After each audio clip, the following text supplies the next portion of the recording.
This one would not have come alone. I should find the others.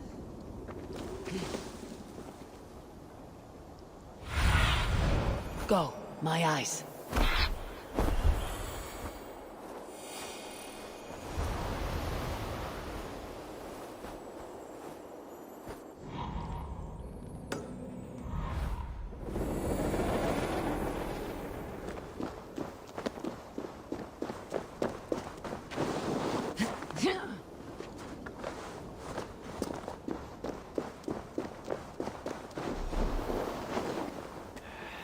Bad feeling, just the three of us. We should return to Notfall with our report, while we can.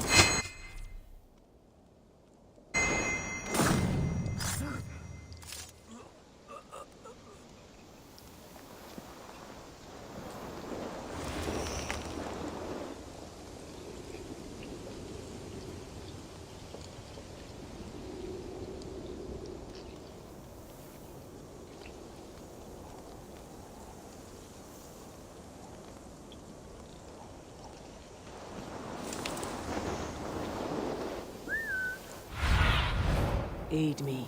Be my eyes.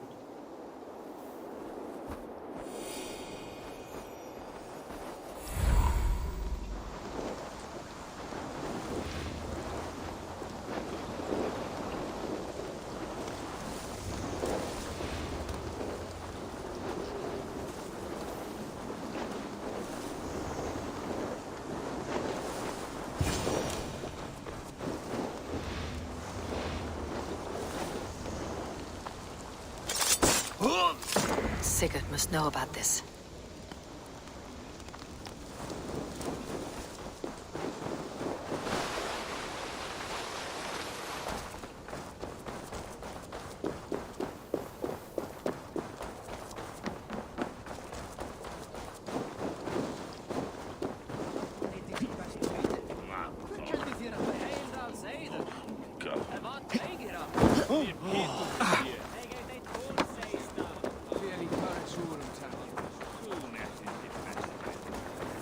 With each day we wait, Kjotve grows stronger. I speak as your king, Sigurd, not your father. Heed my warnings or be off. You will be king of nothing if you do not act soon. We do not have the men to storm Kjotve's fortress. The losses would ruin us. The losses have ruined us, father. Until we cut off this serpent's head, it will poison us day by day, drop by drop. The poison has already polluted our waters. Gods, Eivor, what happened? Spies in our camp. 3 men sent by Kjotve to kill us as we slept. I returned the favor. There, you see? This is what waiting brings. We must answer this insult. They came from Notfall, that whaling village under Kjotve's control. We hid him there. Burn it down before Kjotve learns his spies are dead. He may have sent more. I can search the village while you round up the crew. No need. I will send Hytham to search the area. You can rely on him while we are away. We? Do you mean to join us? I have not been bred for Valhalla like you, but this will be far from my first battle. I do not like this, but I will not stop you.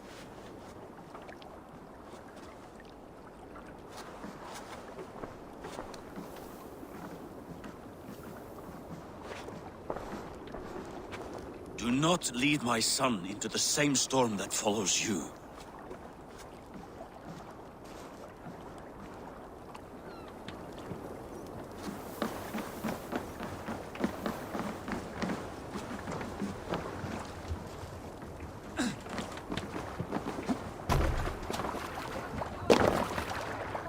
Let's go.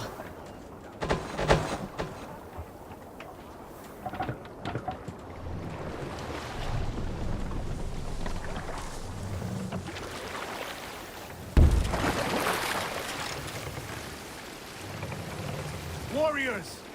Grengi! When I was away, far from these frozen shores, wondering if I should ever see home again, I grew afraid. Afraid I would not return in time to see Kjotve's end.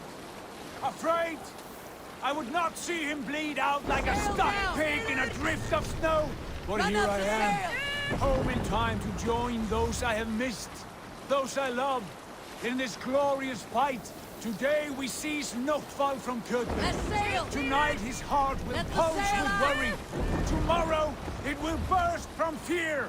He will beseech the gods for aid, for they will be deaf to his cries.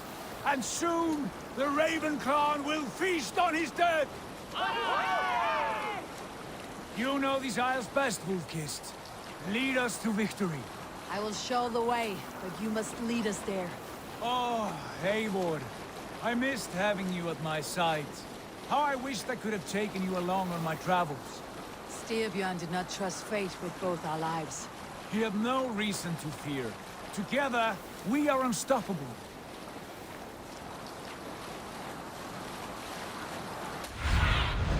Go, Sune.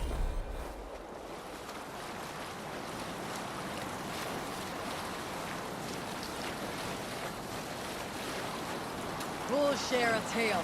A story from my youth. This one has no lesson to be learned or message to be gleaned. Often my father liked to take me on hunts in the forested lands east of More Avaldsnes. sails! I loved these solitary times with him. I had never felled a beast myself, and my father thought that this upset me. I was only a boy, but I had the dreams of being a man. So one winter, my father asked me to perform a bargaining ritual to the goddess Skadi to improve his bow skill and snow sight. With glee warming my heart, I cut a hare and sacrificed it to the goddess, asking in exchange of skill and sight for my father. When the ritual was done, my father and I set off into the forest.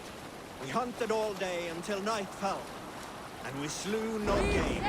That night, around the fire, I was sullen. My sacrifice had not been heeded, yet seeing my sad face, my father only smiled. Had you been hunting, he said, you would have killed 6 fine deer. For Skadi hears only those who speak to her.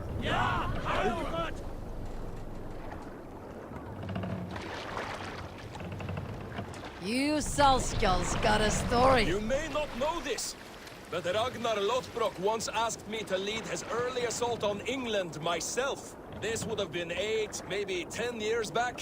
It's hard to say. The winters blow into one another like a great white fog.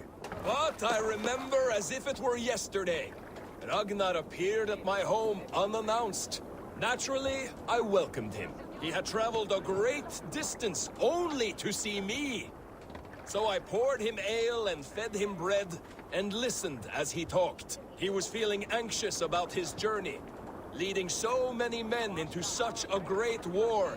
It was a burden he could not handle. It was then, with tears wetting his lids, that he said, "Dag, teach me the art of war. Lead us to England and to victory." But I shook my head. "Ragnar," I told him, "I have 2 weddings I must attend soon. Were it not for these, surely I would help you." Ragnar bowed his head. "Thank you, Dag," he said. "Though you will not be on my ship, you will be present in spirit, and that is enough."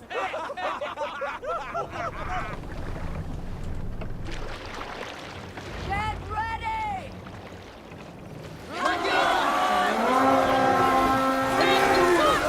The Ravens save Notval for Odin!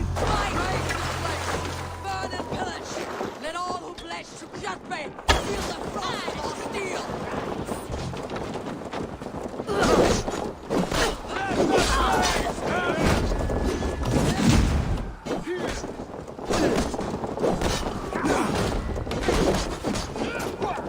You're dead!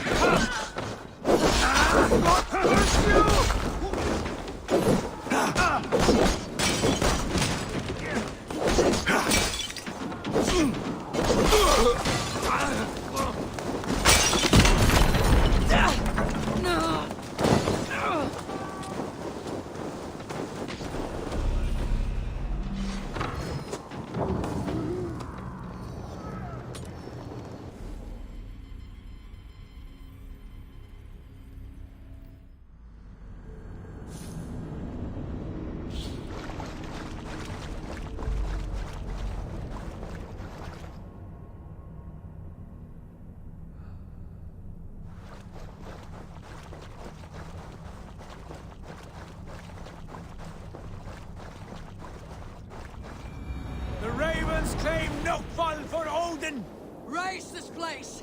Burn it!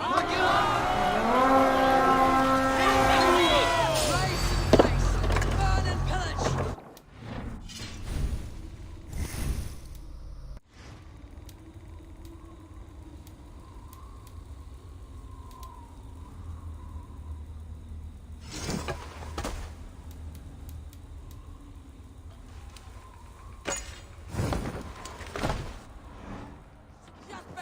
Feel the frost of our steel!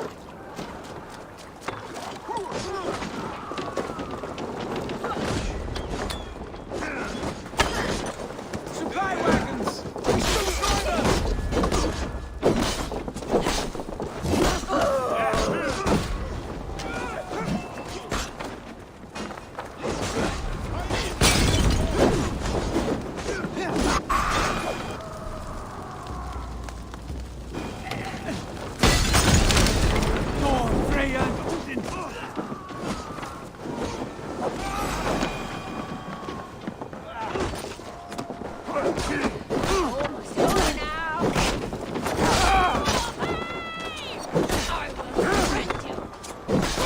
Watch your ass!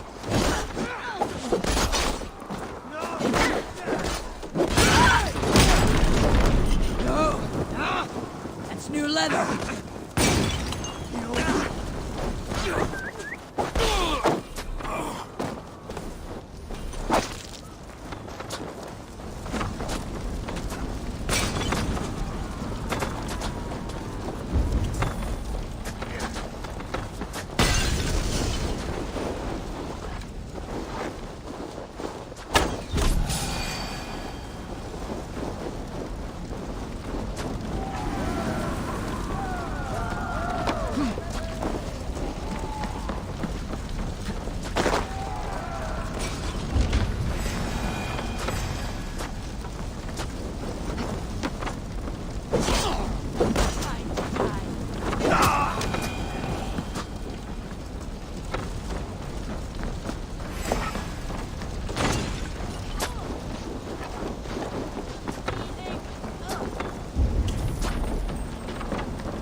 See.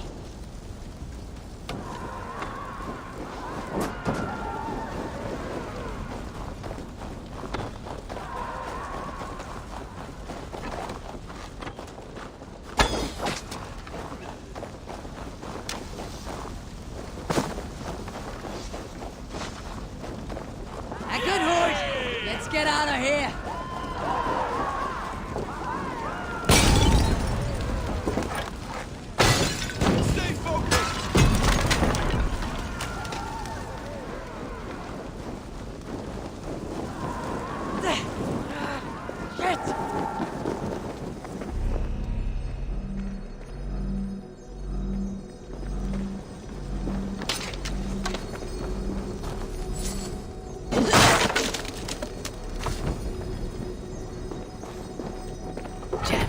to get on the other side.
Ships are coming!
Ravenclan! You reap a bloody harvest. Who are you, Gester? Name yourself. I know his face. He met with your father not long ago. I did, indeed. I am Guthorm, uncle to King Harold of the North. I speak for my nephew when there is need. This is not King Harold's land.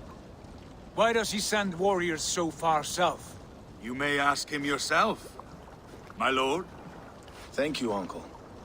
And you are Sigurd of the Raven clan, is that right? Son of the wise King Styrbjörn. I am. And you are standing on his land, King Harold. Land we have reclaimed with blood and steel. That I see, and I honor it, for I have not come to war against you, but for you, at the request of your father. The canny wolf. Was this the plan he spoke of? I offer my support. With my warriors, your Raven clan can take Kjotve's fortress and settle this rivalry for good. This is good news, Eivor. The Wandering King will tip our fortunes.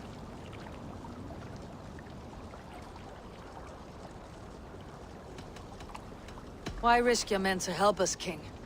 Have you a stake in this fight? This war between Kjotve's clan and your own has long simmered on my southern border. I wish to see it put to rest. There would be no peace while Kjotve lives. But there's much agreement between your father and me. This blood feud runs deep, King Harold. We welcome your help, but I must lead the charge. I see. Is this a question of honor? It is. Many winters ago, Kjotve broke an oath to our fathers.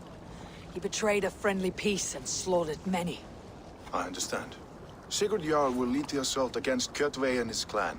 Give him full command of my ships and my warriors. When your victory is in hand, Sigurd, find me at Alrekstadir, and we will celebrate together. Our men will gather at Florli, near the mouth of the fjord northeast of here. Will you join us? Hold a moment. You captain our longship, Eivor. Meet us there, and we will claim Kjotve's head for the gods. Brother, I have waited too many years for this day. When Kjotve stands before us, give me the final blow. You will have it, Eivor. You deserve it.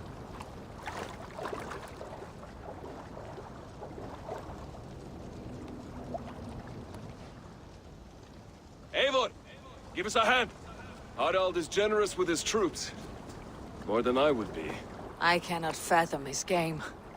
He's either a young fool, or deceptively wise. Whatever his reason, I have a good feeling this war is near its end.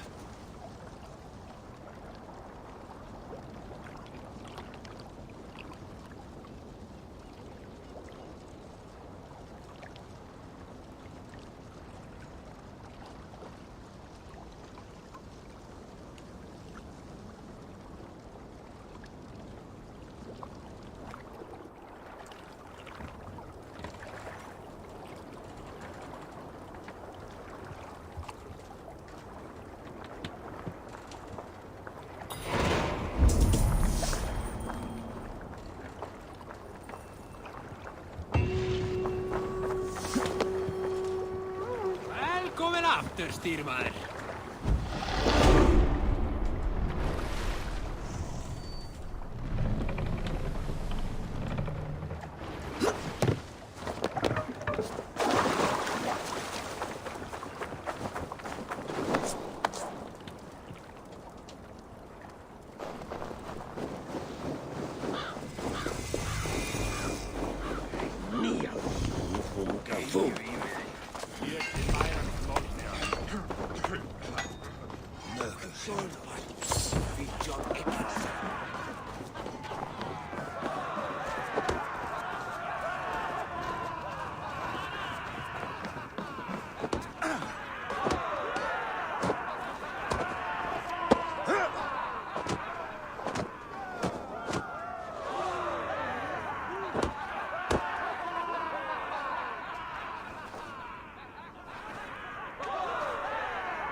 Eivor, you missed the opening act.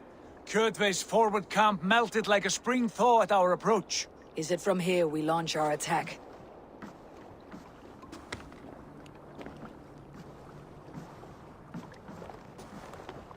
We do indeed, and we are ready to fight.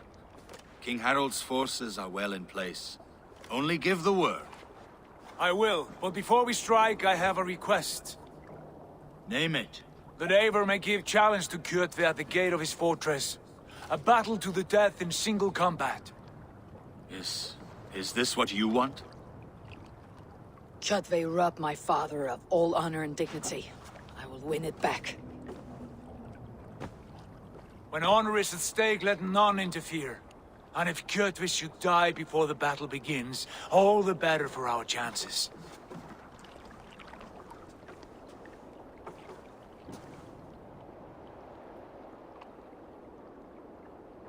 Today my blade must do the work of Skull's sharp scissors, and cut short the cord of Kjotve's fate. Well said, my sharp-tongued warrior scout. May we all live to hear that saga sung.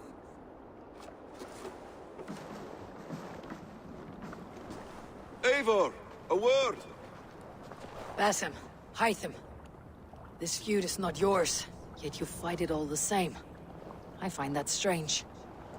You find it strange because you are wrong. Our clan, the Hidden Ones, have been fighting with Kjotve's order for centuries. You came from Miklagard to kill Kjotve yourself. We did. Or rather, we came so that Hytham could kill him. My apprentice has been studying this target for many months. Is Kjotve's reputation so great outside Norway? Not his reputation alone, but the order to which he belongs. Something of a rival clan to our own. Hytham, I mean no disrespect to you or the Hidden Ones, but Kjotve is mine. My family's honor is at stake. I understand. All that matters is that Kjotve dies this day. On that, we are agreed.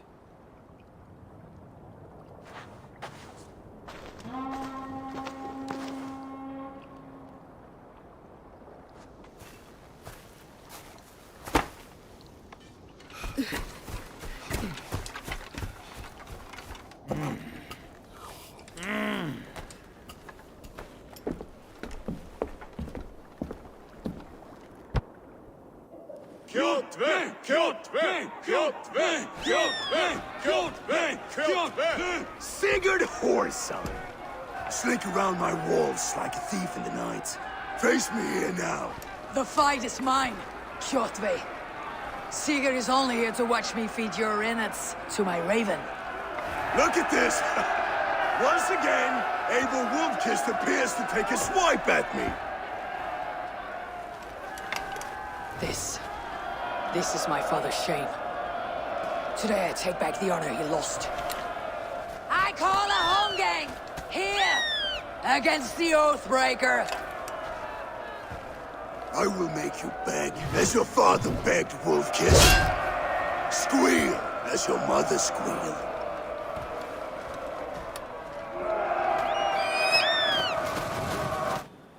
You destroyed my life. I will take yours. Rise, Eivor. This is not your day to die.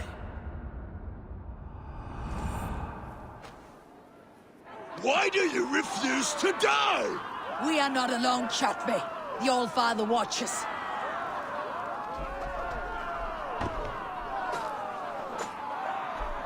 My blade will drink your blood. Your flesh will feed my wolves! Go to hell!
Shameful trick, Wolfkist. You are your father's child.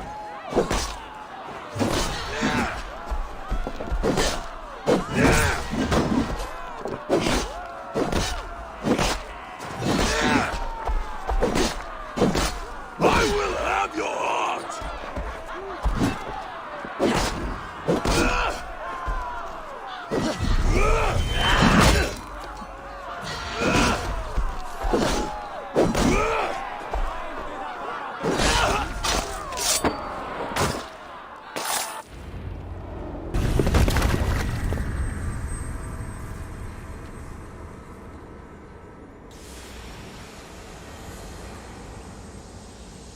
Rise, Eivor.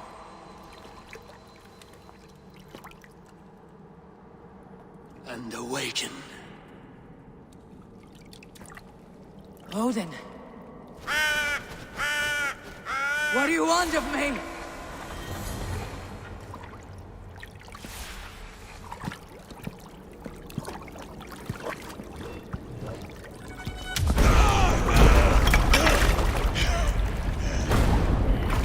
All for this?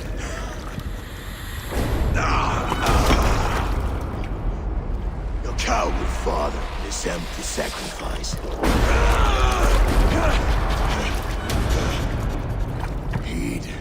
price of our war, Wolf-Kissed.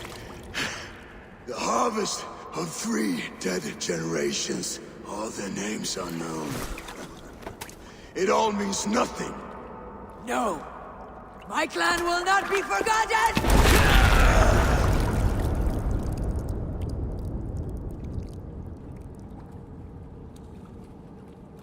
I fought as I did, as hard as I did, to survive, for I know what awaits us in the end. Only darkness.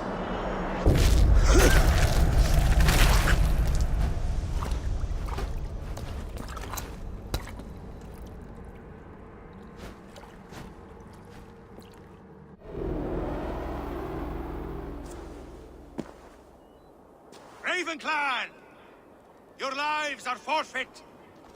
Come forward if you must! Into the crucible of your doom!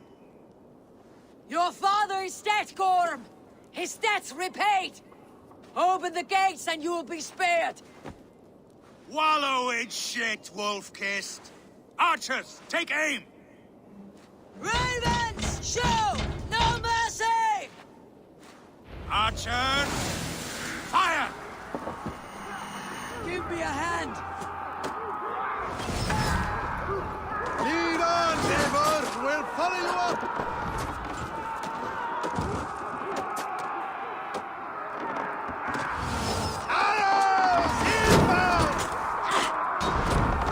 Forward to glory!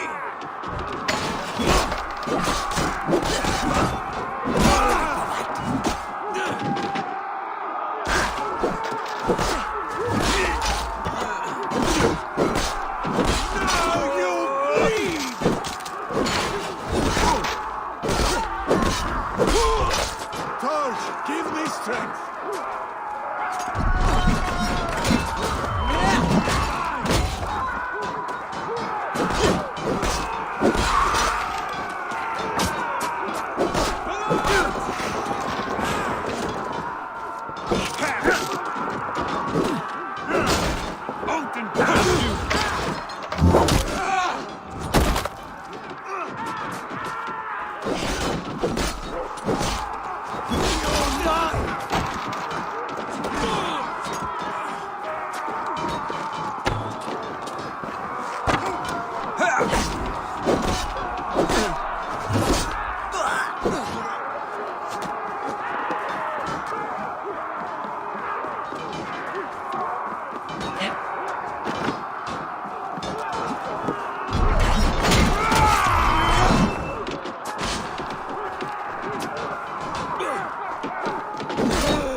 Throw the dog off strong!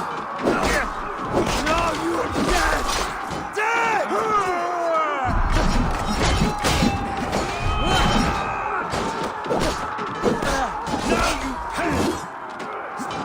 No way out, rat!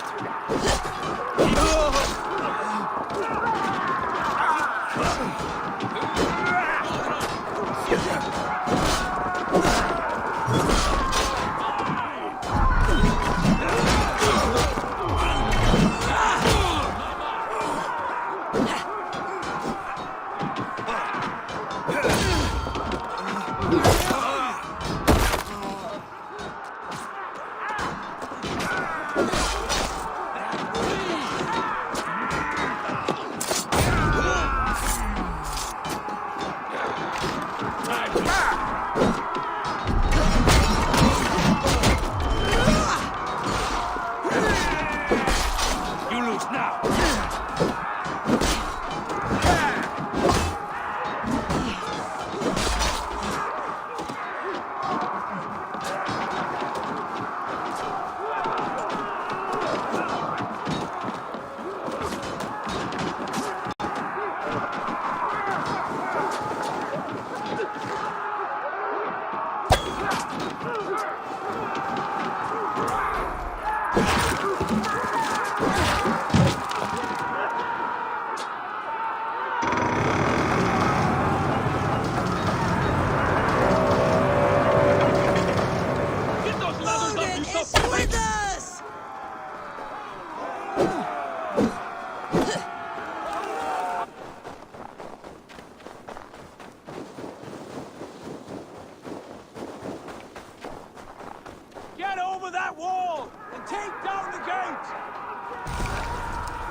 back!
Oh, they don't shoot sheep! I can take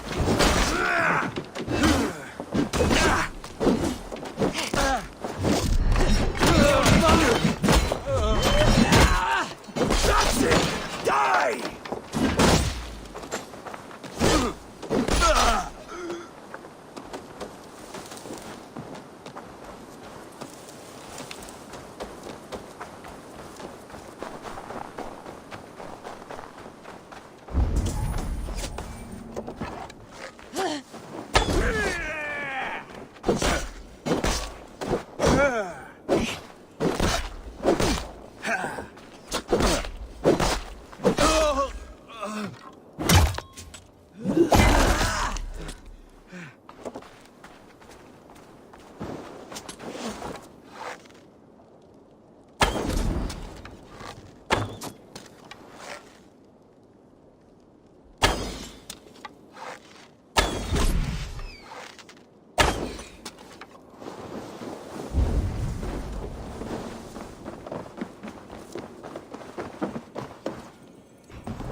Out!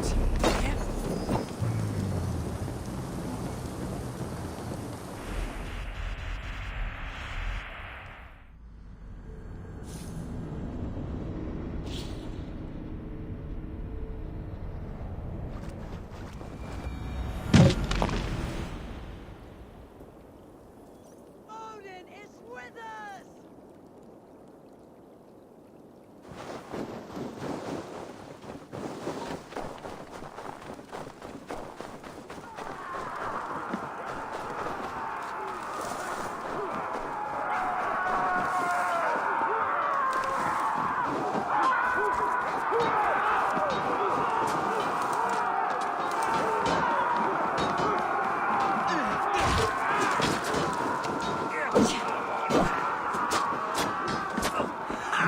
Target practice!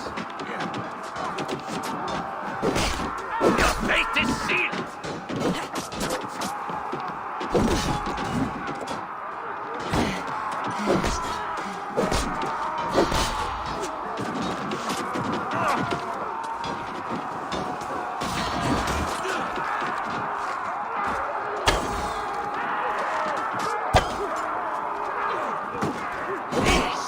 This is life!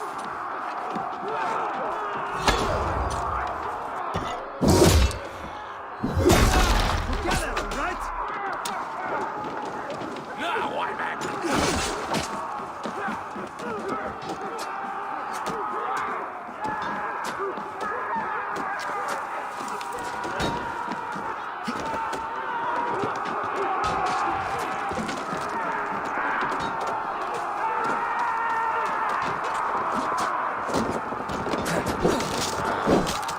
You try the other!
Chew their heads and spill their blood!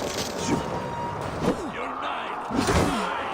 Hide behind that wall! Onward!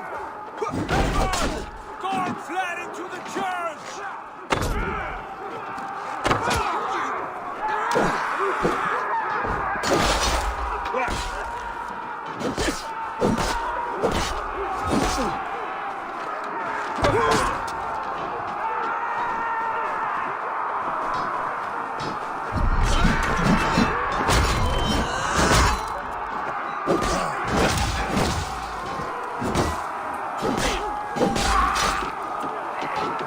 Going to suffer!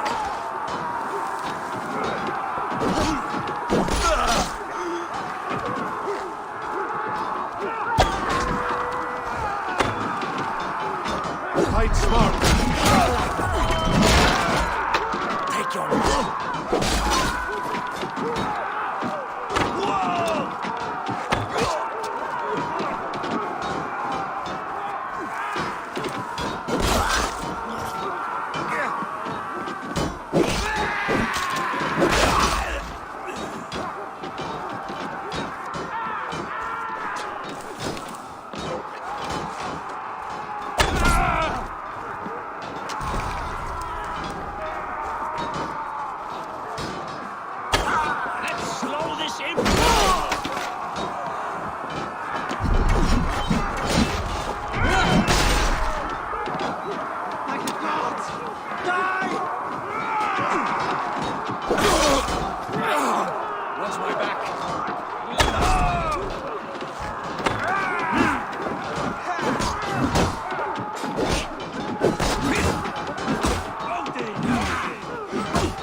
has made you predictable.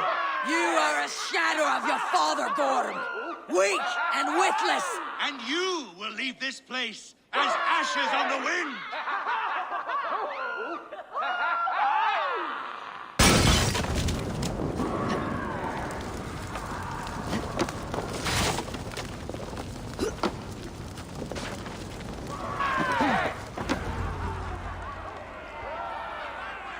The coward Gorm flees.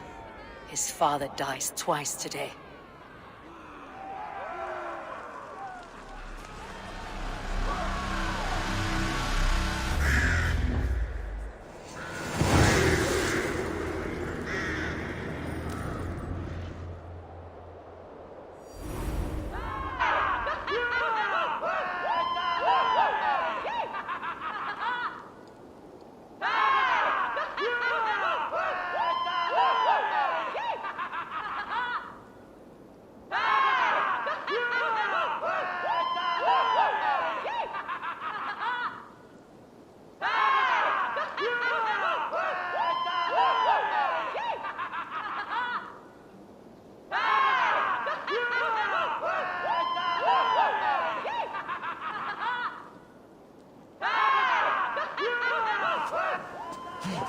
Eivor!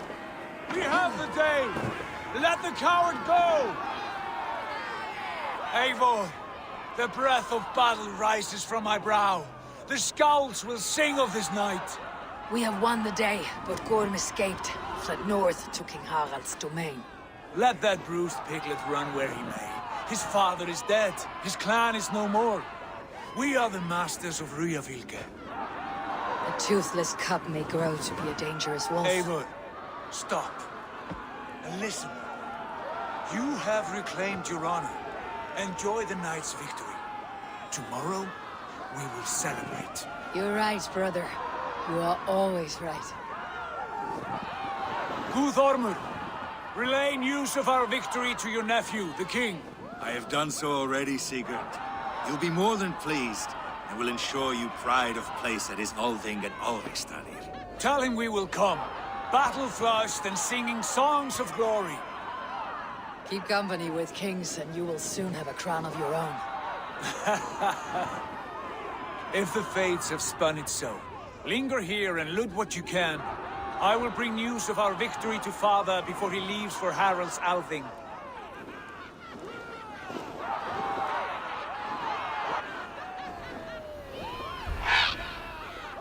I know, Suna. Another time.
Ice if I stay here.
Off we go.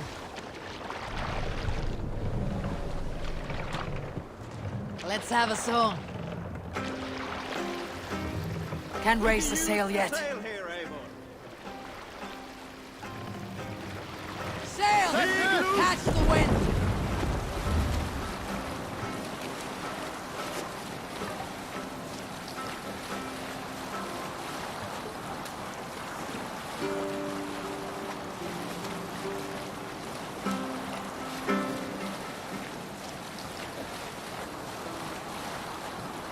Let's hear a story. Here is a story I have not told a man, for it happened only last month. I was sharing a mead horn with a beautiful woman. When she, her sisters, and her mother all begged for your hand in marriage. Is that how this tale ends? Yes. Were you there?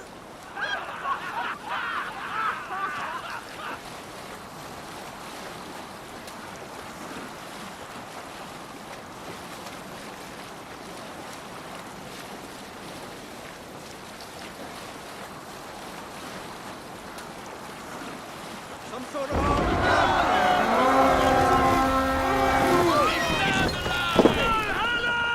Come, my wolves!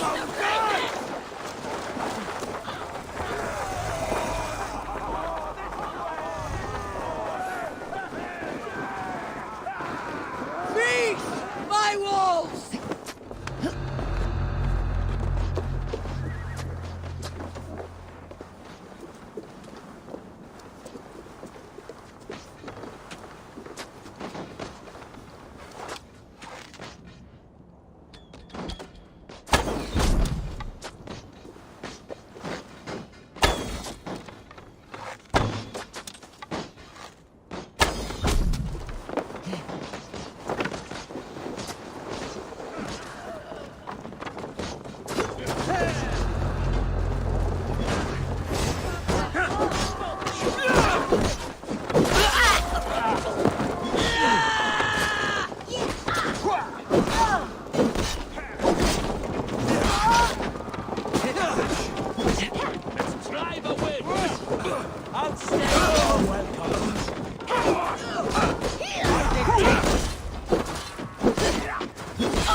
Let's go!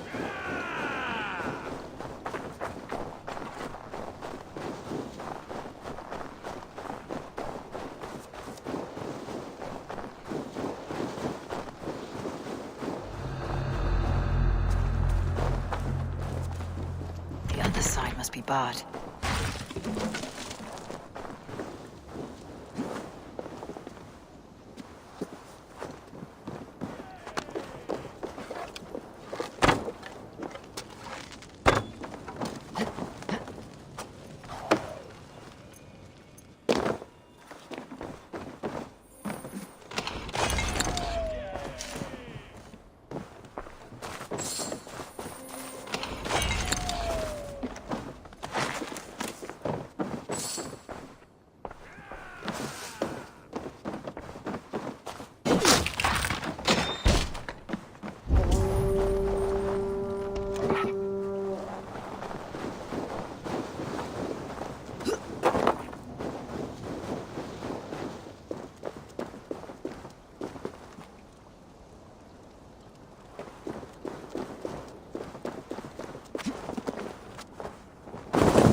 More sails! Is there a seagull among you? Some years ago, I took to sea with a sword dancer called Aid. A brooding warrior with a face of stone and oak-hard arms. On a raid in Courland, we shored up along the edge of a forest and explored until we came to People Pots, a large farm. It was night, and all were asleep. So we set about plundering the place quietly, taking sheep and goats as we pleased. It was then that Ale saw a farmhand. Hold on, good scout.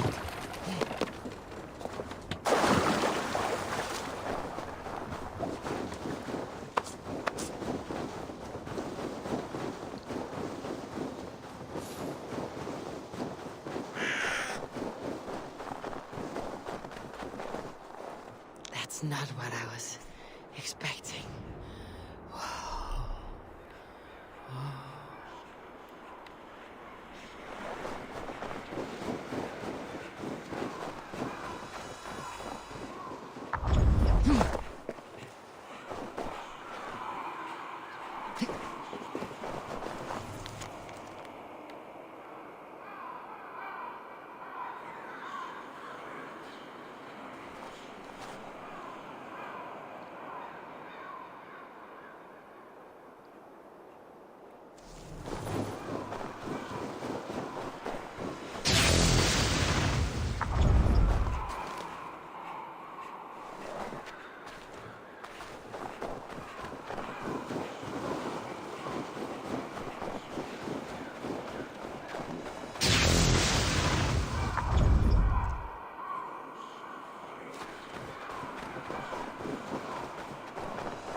Förum að brjóta eitthvað.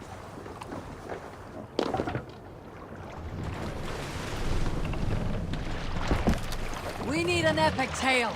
We all remember when Eivor gave orders to attack Kjotve's clan in Avaldsnes.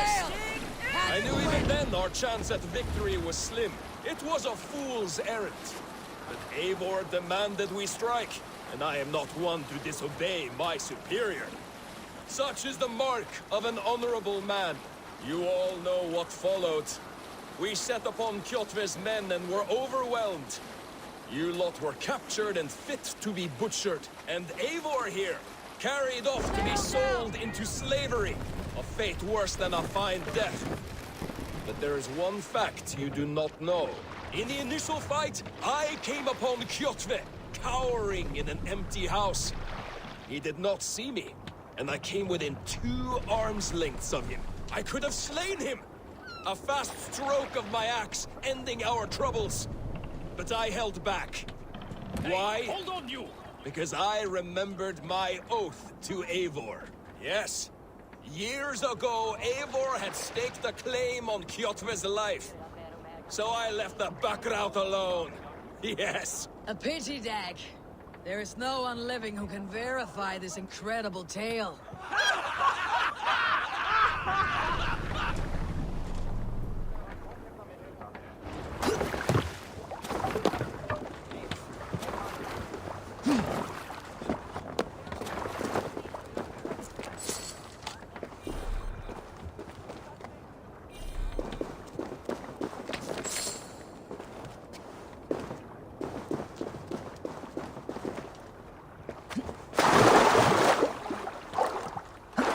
Too cold.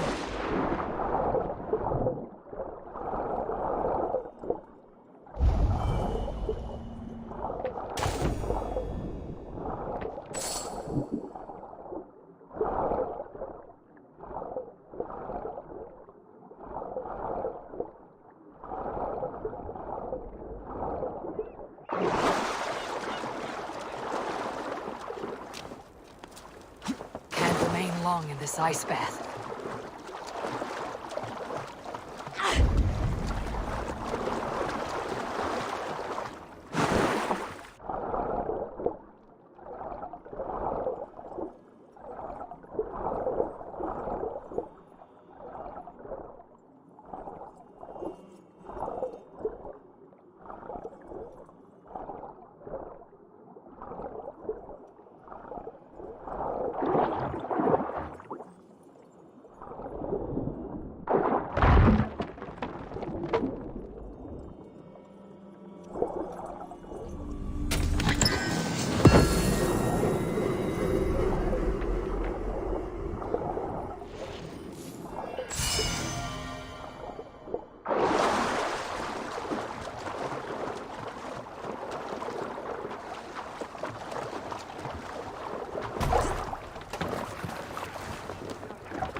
Let's hear a story. When I was 11 winters old, I was the youngest of my favorite cousins.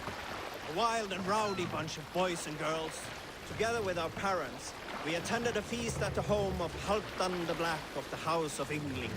To toughen our patience, our parents set us with the old woman, who ordered us to bake flatbreads and serve it to the noble jarls.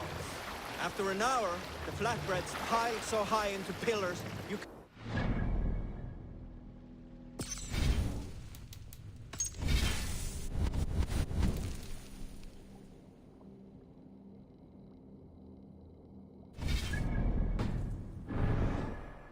called it a longhouse. When our work was done, an older boy, Guthrod, suggested we steal a keg of mead and drown in happiness for our good work. So Guthrod, Mikkel and Åsa snuck into the storeroom and stole a barrel as I stood watch. But when we were spotted, I froze. 3 of Harald's men stopped us. They struck Guthrod and Mikkel and pushed Åsa to the ground. Whose idea was this? They asked. I stood and said, the idea was mine. The meat is for me. One of the men eyed me and said only, that is not true. Then, they moved on.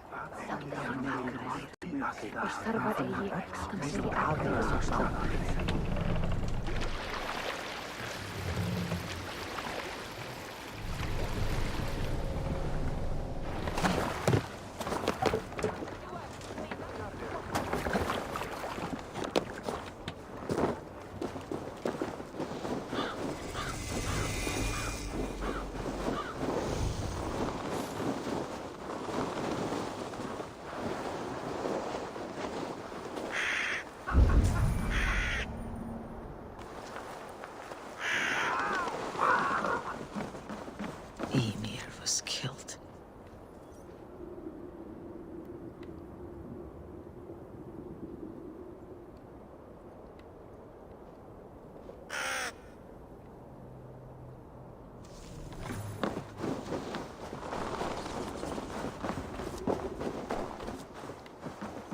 Is anyone home? This is not a natural quiet. It is as if a curse has befallen this place. Ornir and Ymir. Wonder where they've gone.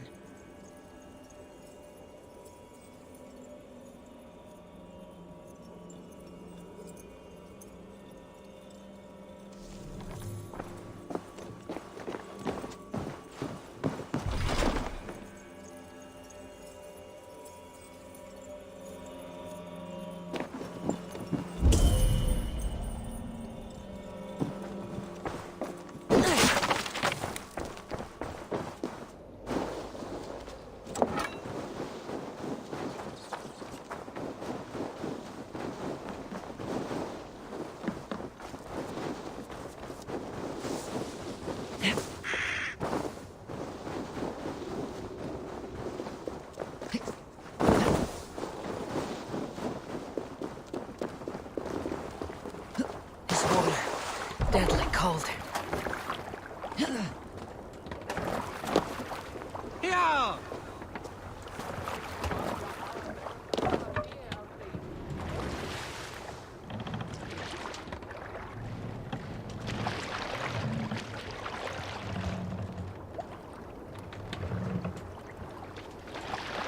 We need an epic tale.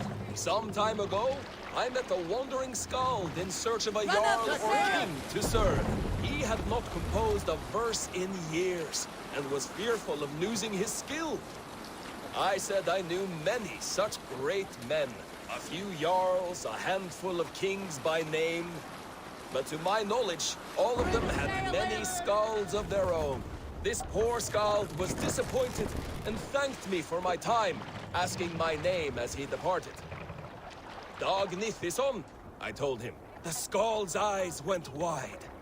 Dag Nithison, he exclaimed. Of Fornburg?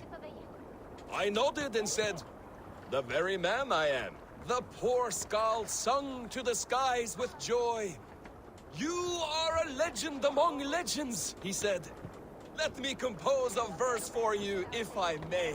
Imagine my surprise at hearing such praise. But I agreed. So he began for 2 days composing a most lovely verse on my behalf. Yes, a most lovely verse. Unforgettable, yes. And I will recite it for you one day. When we have time. Pay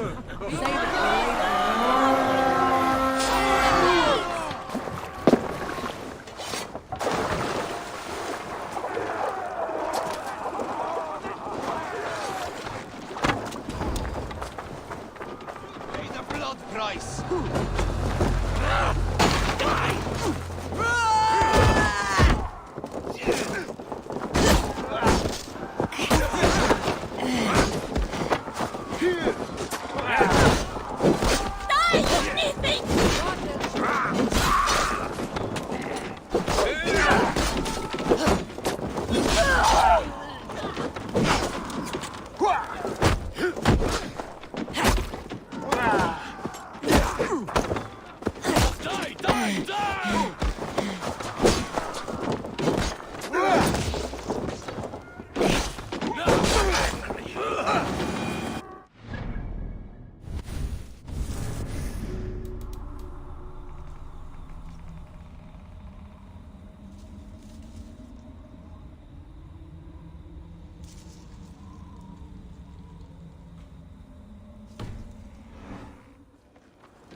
Endelig er at gerast! No raising the sail here. Let the sail out!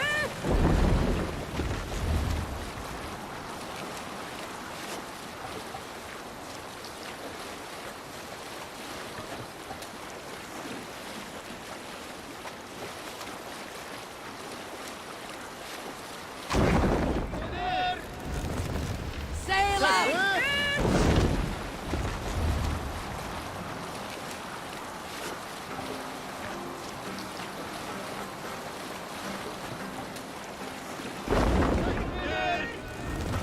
Let the sail out!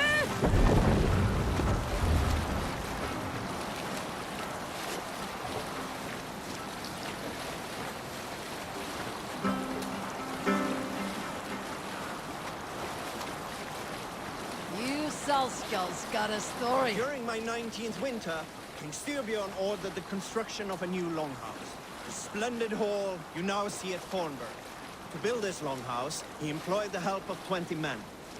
I was among them, as was Fradi, the strongest and stoutest man I had ever seen. We set about felling trees and hewing wood for timber. Fradi was the fastest of us. Dropping...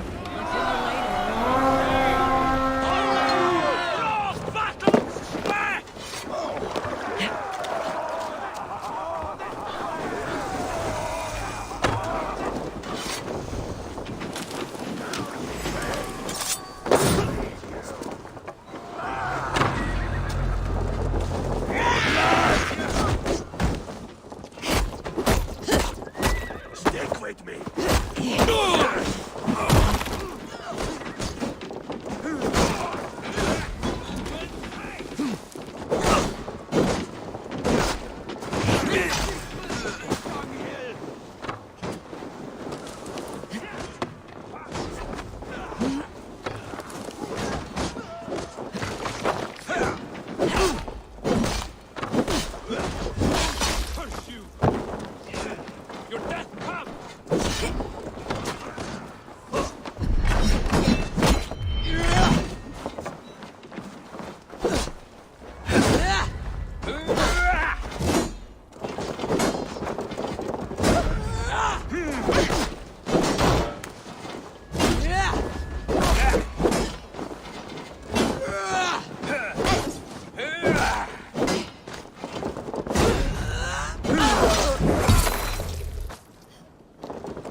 Taken the Jarl! Where's Jarl? He has been taken by bandits! Come quickly! A Jarl taken by bandits? If you are as brave as you appear, you will come! The Jarl will be grateful, trust me! This way! It is not far! Hurry, or they will kill him! Kill him? Do they not want a ransom? Just hurry! We are near. Go on. They are up ahead. You know where they are. You lead. Fine. Follow me.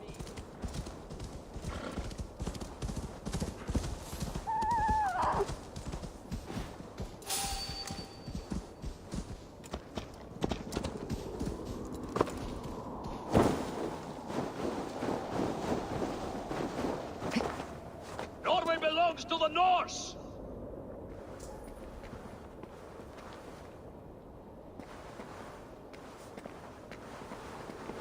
Hold there, you!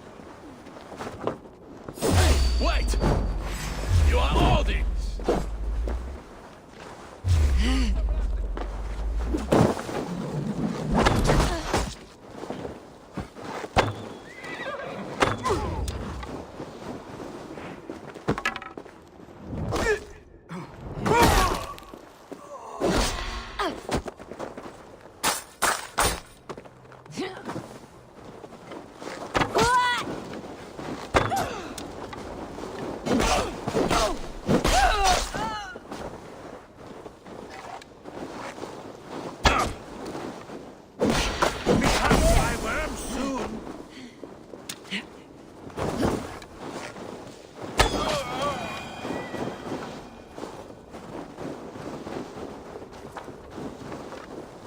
This pathetic gamble has cost them their lives. They threatened to kill me if I did not help. So to save your life, you led others to their death.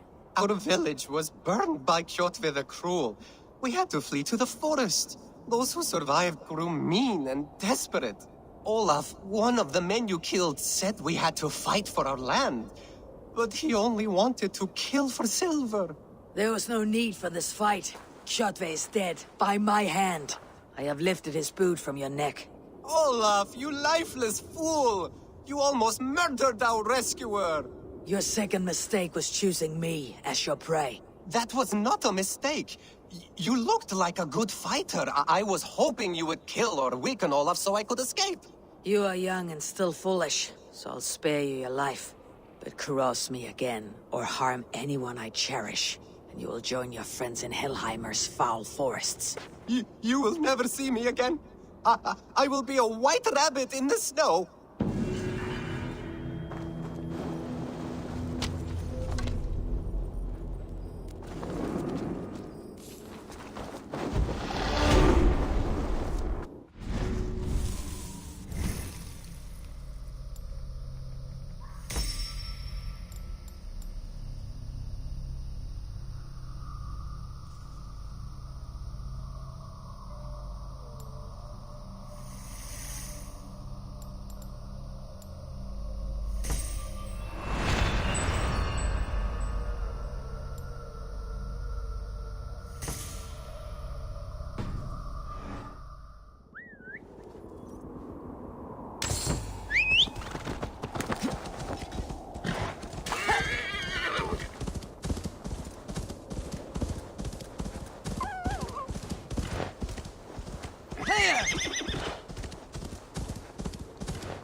Home.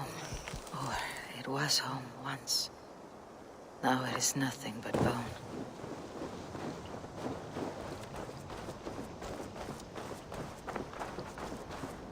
This is where father and mother left this world. I would have died with them, in dishonor, if not for Sigurd.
Mother, if I had followed your orders, would you have lived? Would you and father have triumphed?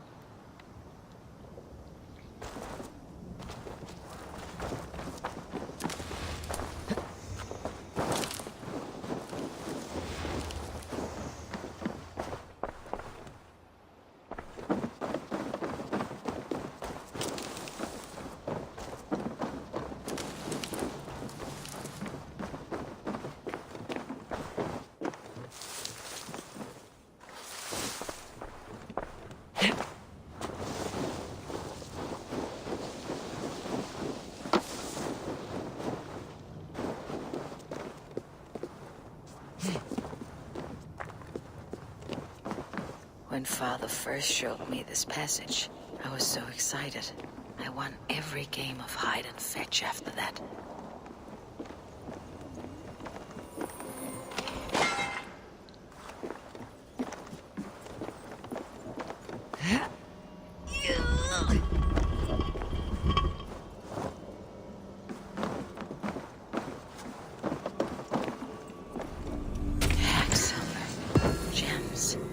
Precious things. How did Kjotve's dogs miss this?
Eivor! Gott að sjá þig.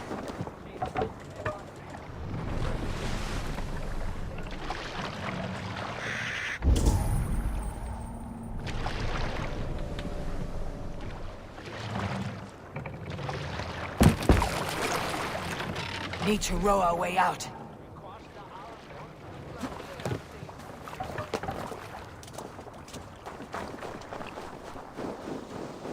I should not be seen in this area.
Then aren't you?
See you, old friend.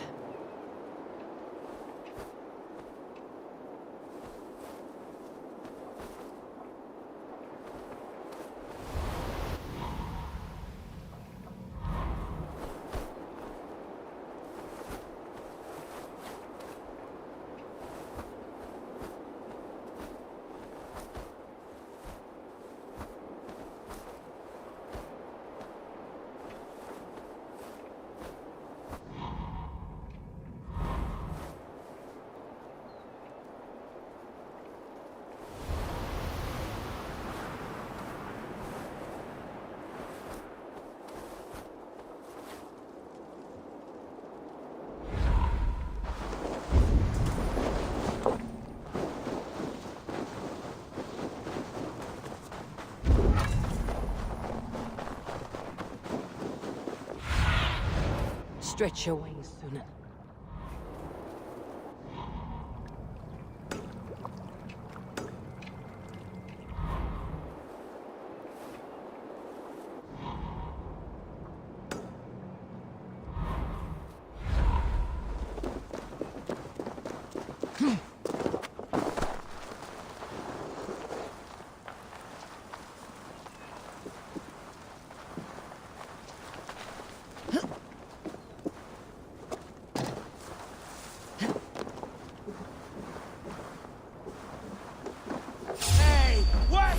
Catch this! Yeah! Catch!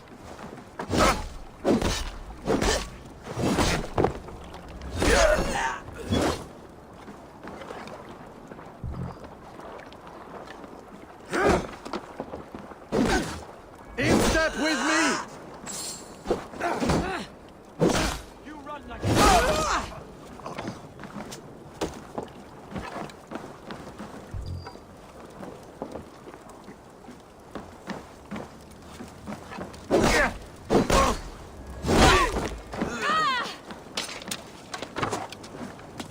Odin owns you!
Sunan, guide me.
What do you see, Sunan?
Eivor!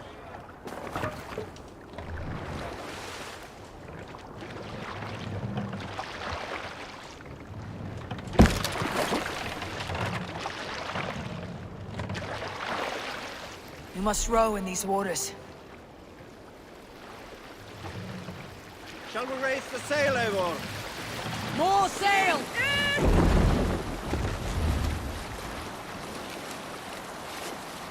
We'll share a tale. Not long before leaving for England, I made a solitary trek into the mountains east of Thornburg. I was looking for elk or deer or other game to bring home.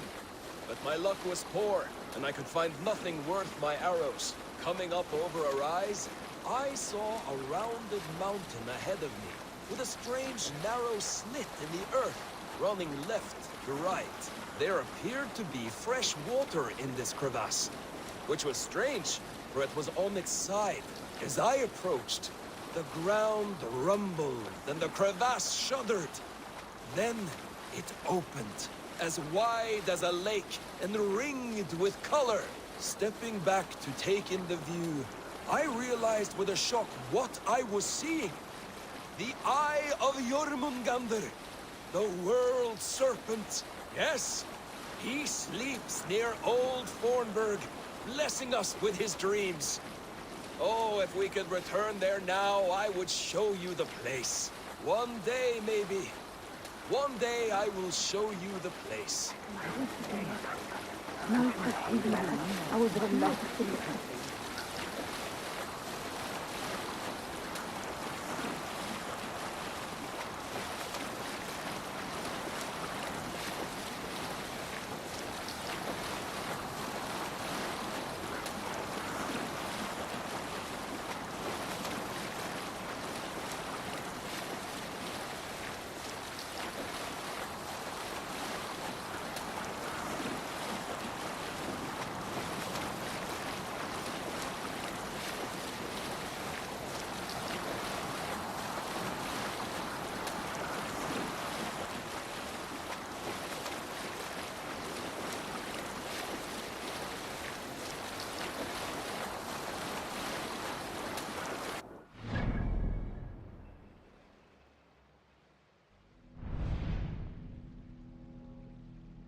Is there a sea skull among you?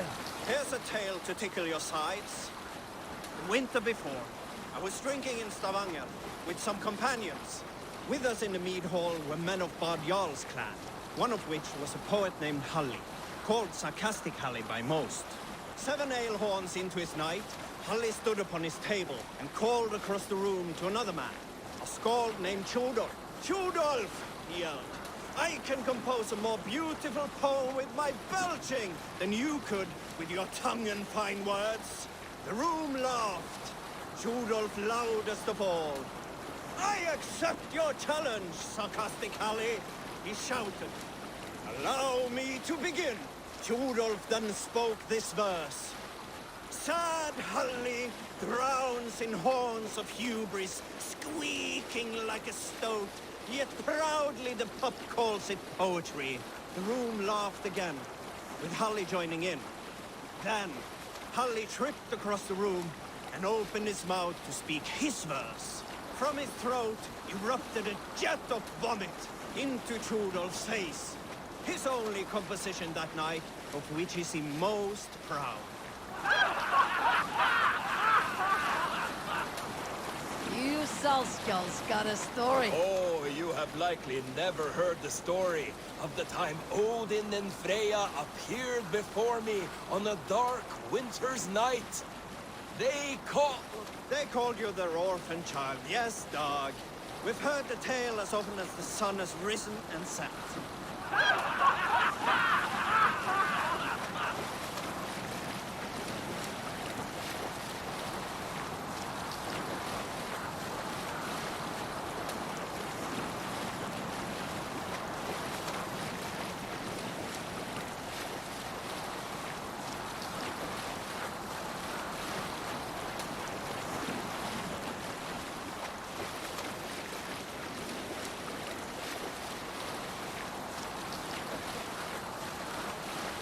Is there a sea skull among you?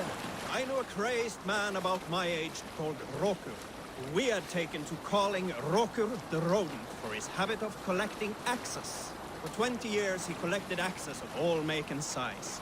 He had never seen a day of battle, but he swore to Thor that he would.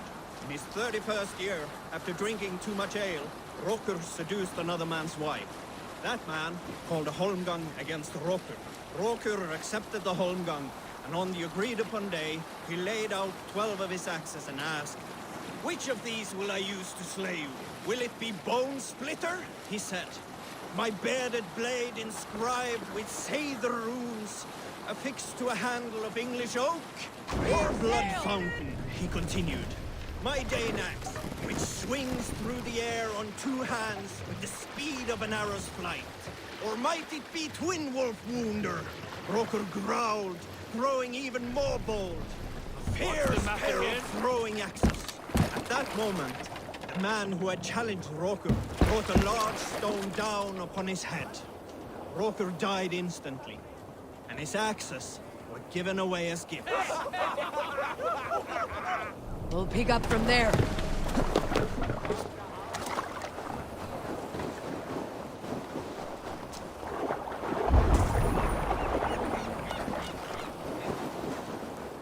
Welcome, traveler, to our lush and fertile shores. Jeg skal komme rundt om. Jeg ser ei langt før ved at leke med fotball sinnssykt.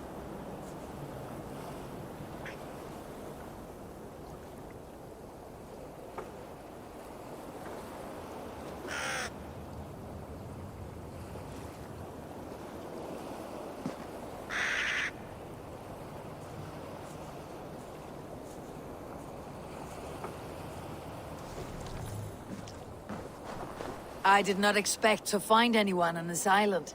And why not? This is England, home to a nation of Saxons and Danes. Our shores are open for trade. England? It is not what I expected. Many from Norway find the trip dizzying, but fortunately you have me to guide you. I know the land better than my own son. Are you all right? My son, nesting with the Picts north of Hadrian's Wall. Who knows what schemes they're hatching?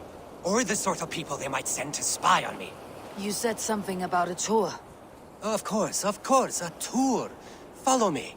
This is the city of London, first built by the Romans during ancient times. We have not seen builders like that since. I guess they had to work with what they had.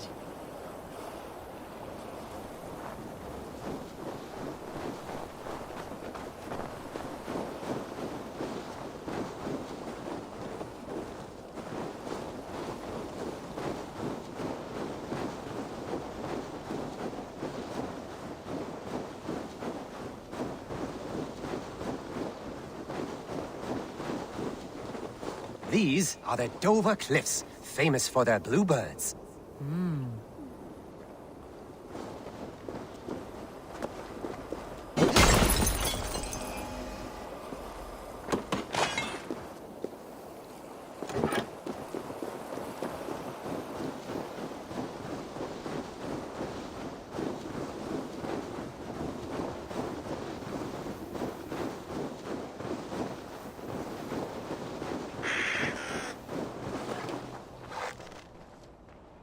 is Jorvik, the Dane city of trade. Keep this between us, but King Alfred has a plan for Jorvik. I see.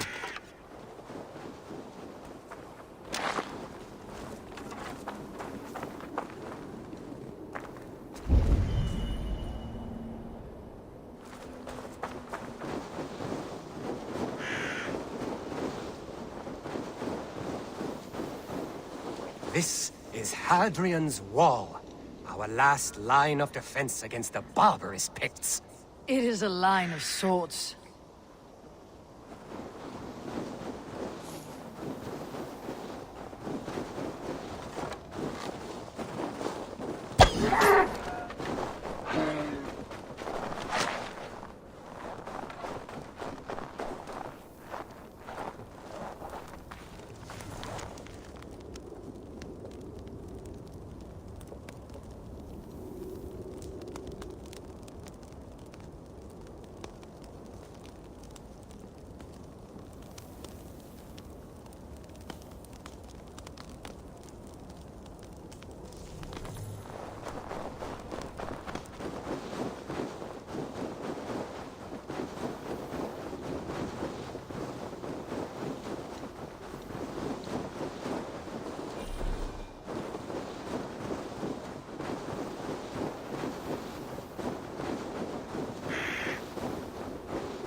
At the end of our tour is Winchester, the heart of Wessex, where is King Alfred? Those honorless Picts, they have taken the king! We must seek them north of Hadrian's Wall! Where are you, my king? I am sure he's somewhere.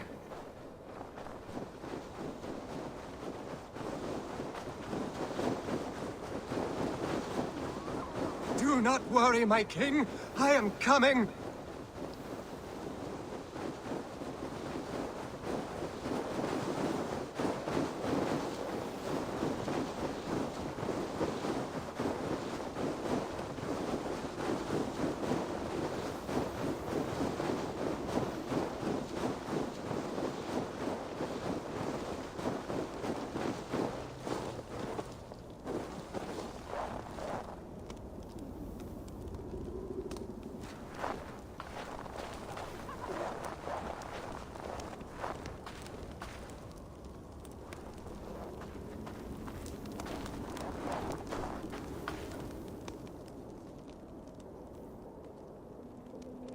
My king!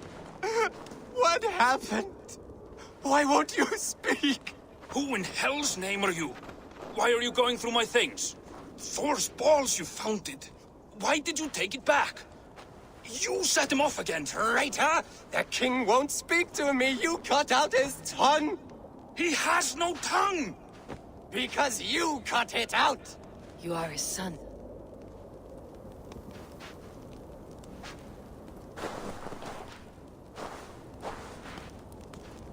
I try using reason or playing along, but he hears only what he wants to hear. Only what he wants to hear.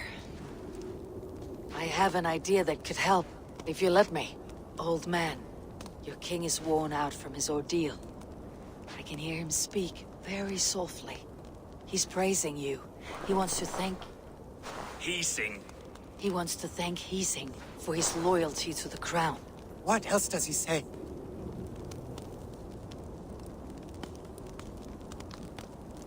You walk in a dream. It is time to wake. What are you saying? What is real may not be as pleasant as a fantasy. But you have people in this world who honor you.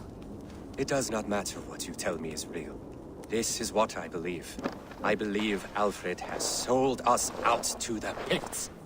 You betrayed your nation and your people! I denounce and dethrone you! It is a harsh choice, but sometimes you must put fire to a wound to heal it.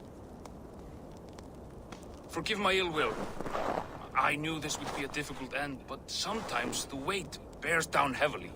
There is courage and honor in what you do, and the gods know it. Good luck to you. Still at war with England. That tough old fox is still hanging on. I admit, I am impressed.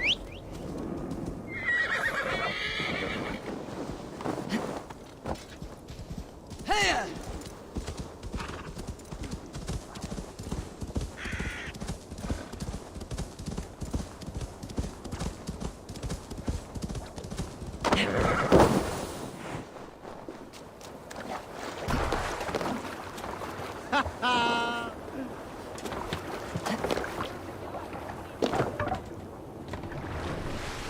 What's wrong with you?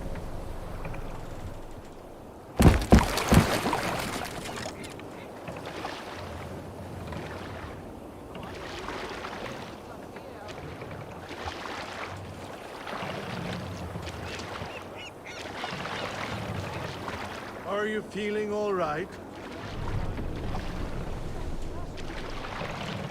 What do you think you're doing?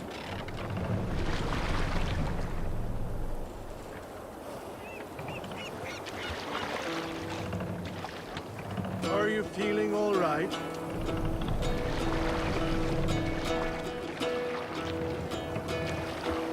Hearken.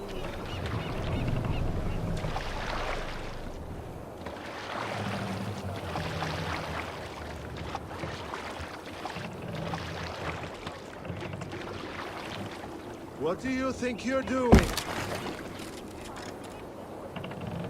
What's wrong with you?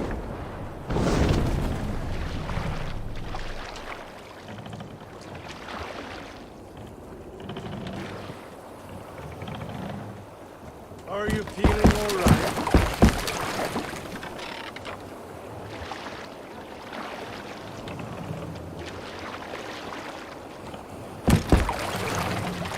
What do you think you're doing?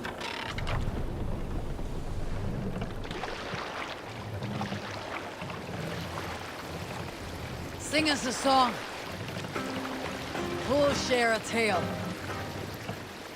You might not be aware, but I am a man with considerable shipbuilding Sail, craft. eagle, In catch my the youth, wind. just 13 winters old, I designed an improvement to our dragon boats.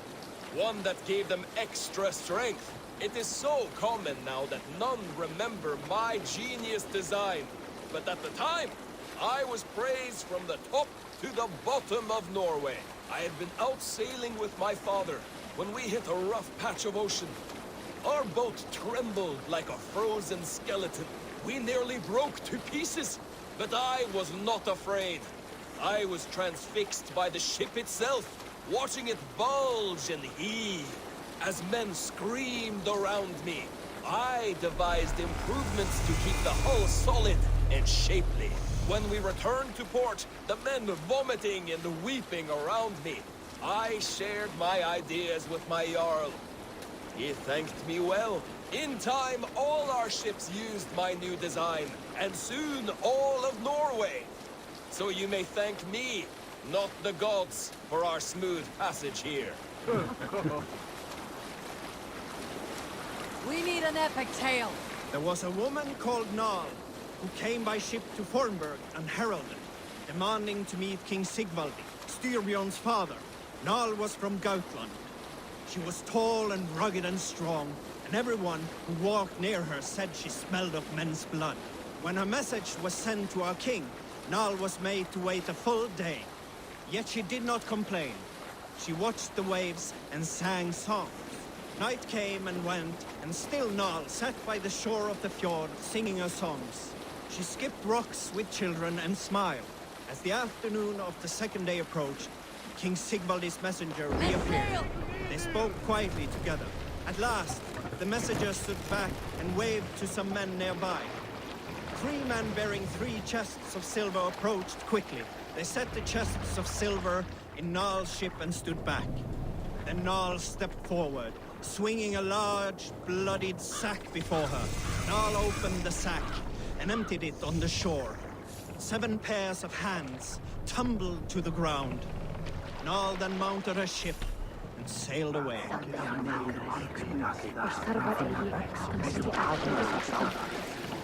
Have you ever seen so many ships docked at once? Never, nor has there been a gathering of kings so large as this.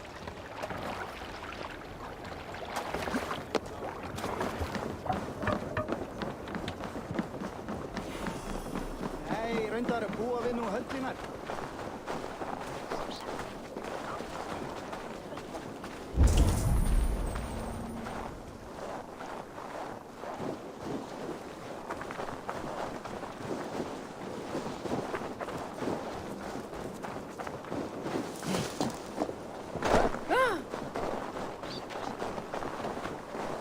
My love for you rises tall and strong like the tree of life. Do not promise me a mighty branch and then let me down with a tiny twig. Freya's beard, it has wilted again. I cannot remain firm when you talk to me like that. Does everyone in Alrekstadir play their love game so loudly? No, it's just my husband. He cannot satisfy his wife. Ah, old age. No, he's still young and fit. It was not always so. You could not keep us apart when we were raiding. He would plow you during raids. Our first time was in the middle of a burning village. After a while, the crew made us stop. They said it was distracting. Love can burn brighter than death. Have you tried revisiting these memories? Yeah, but talking about it is not the same. I need to feel it, smell it. So you need to bring the excitement of the raid into your bed. You could help us pretend we are raiding. That will make my water flow. Come, we must tell my husband. I was only well, all right. Grab your weapon, you big, strong Vikinger. Today we raid. A raid? Now? Join me in the blood dance. Fill me with your battle lust. Oh, yes! Yes! Let us go, Viking! Maybe you could start by breaking things. And scream, as you do, like it is really happening.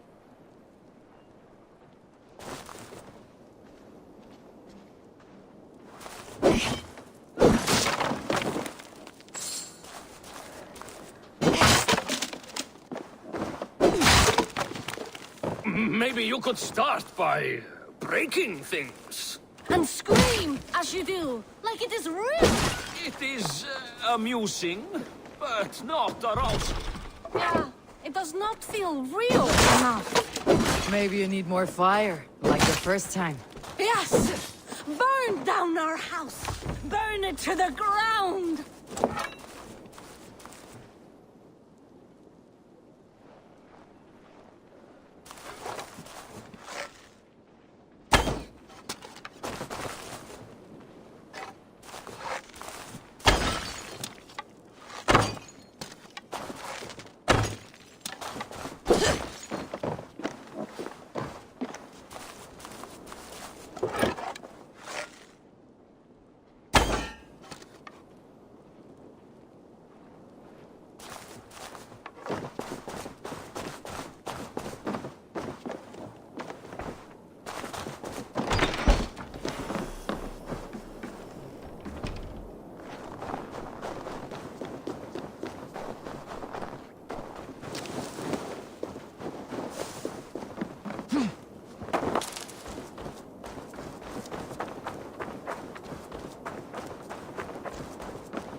Come, come, don't be shy.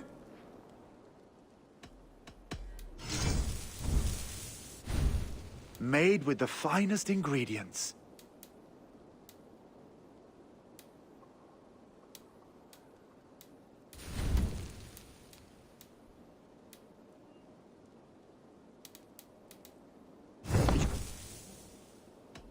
I must be on my way now. Goodbye.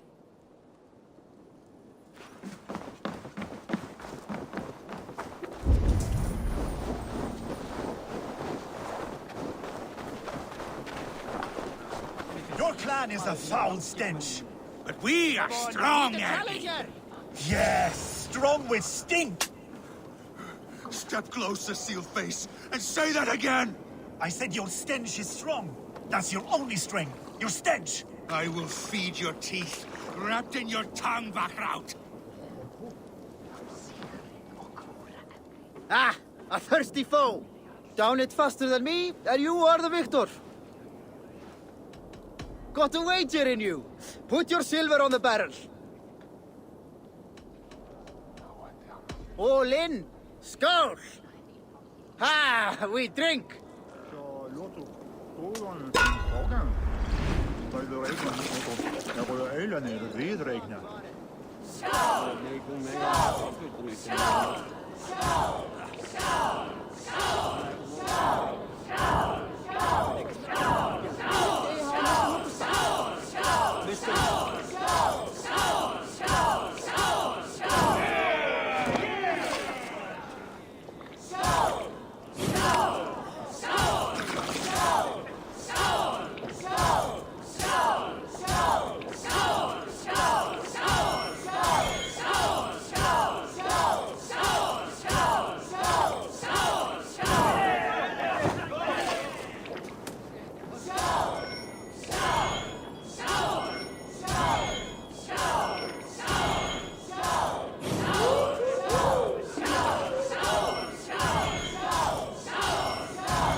You're a drinker.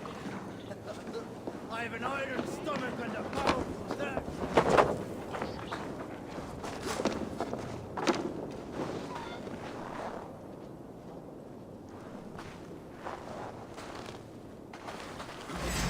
Battle!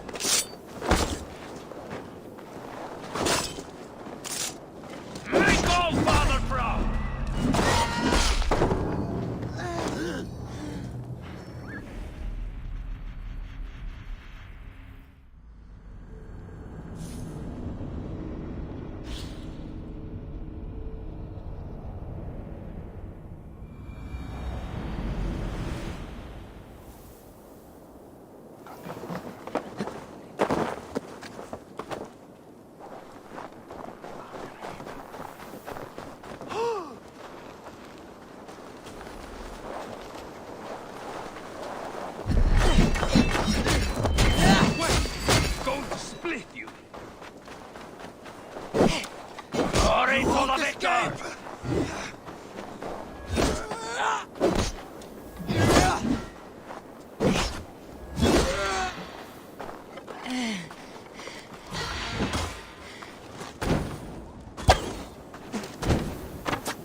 think you can swill with the best?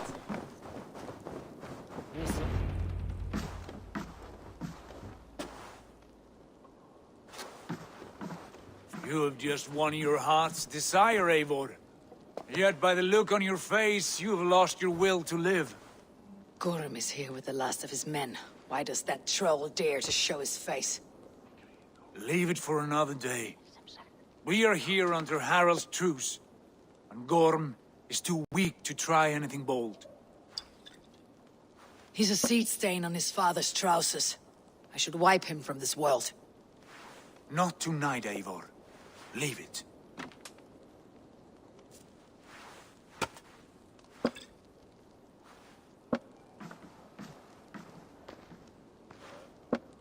Basim, watch over this one, and see that she warms herself with drink. I will find my father and escort him to the Longhouse. As you wish.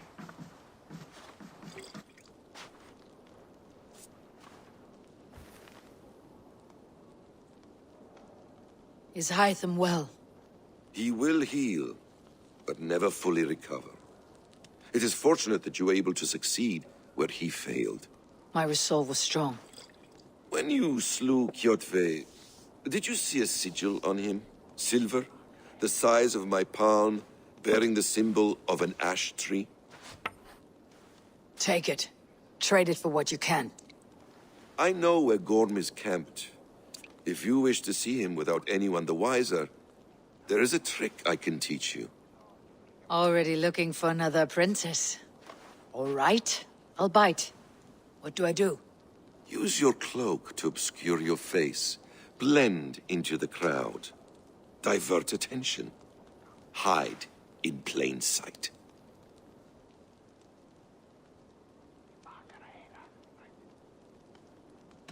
Is this how your Brotherhood operates? You sneak around in the daylight, stabbing your victims where they stand. Said like that, you make me blush. We are seekers of justice, shepherds of man's will. We work in the dark to serve the light. I suppose there's no shame in using deception when honor is at stake. And Gorm is a stain on that honor. Then let's see what can be done to cleanse that stain. Give it a try.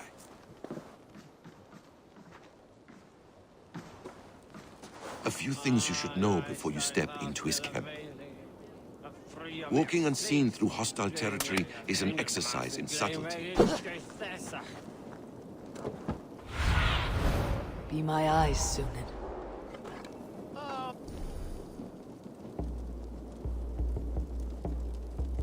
A hood makes you forgettable, dismissed at a distance. Remain far from watchful eyes, and you will be invisible to them. Do not draw blade or hammer, for these and other sudden movements can break your disguise.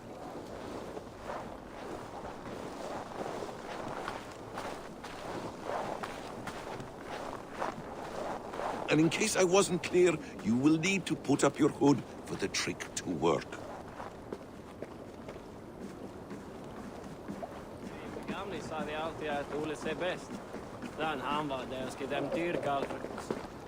Gorm is there, in the camp ahead.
til þess slæja af að færa þeim á kaupst. Hversu þeir lögðu í vestreginu undir sig, það menn ég aldrei. Spárnar voru góðar, þeir voru miklu.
Skurinn skal dagþinga við Óðinn á.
What were you thinking?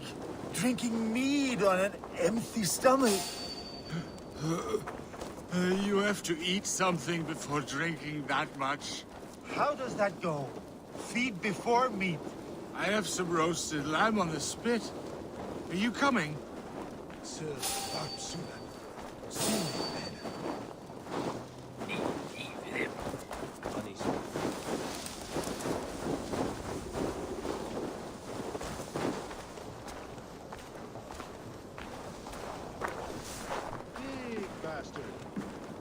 Let the spear clean through my thigh. You there. Eivor! You Arker shit! Take up your weapon and follow me beyond these walls. Let Odin's favor land where it may. You dare not break the king's peace here. So fuck you and your god talk. What say you to that?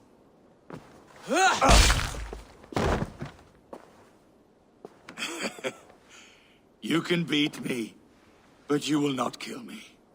Not under Harald's truce.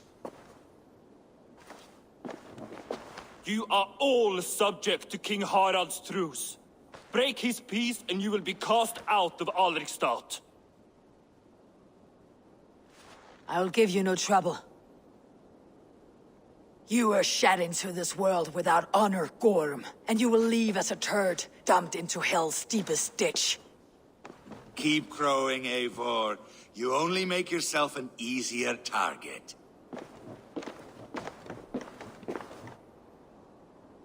The Alding will have started.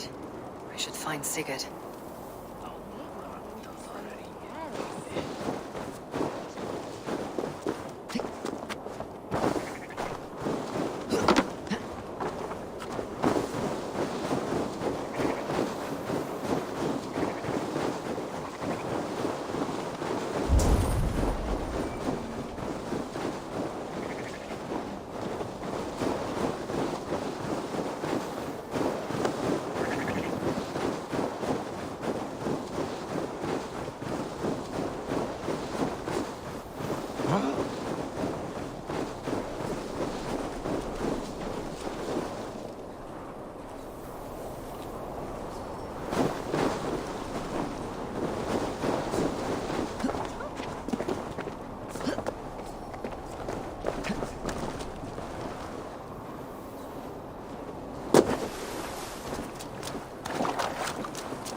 Thor himself could not.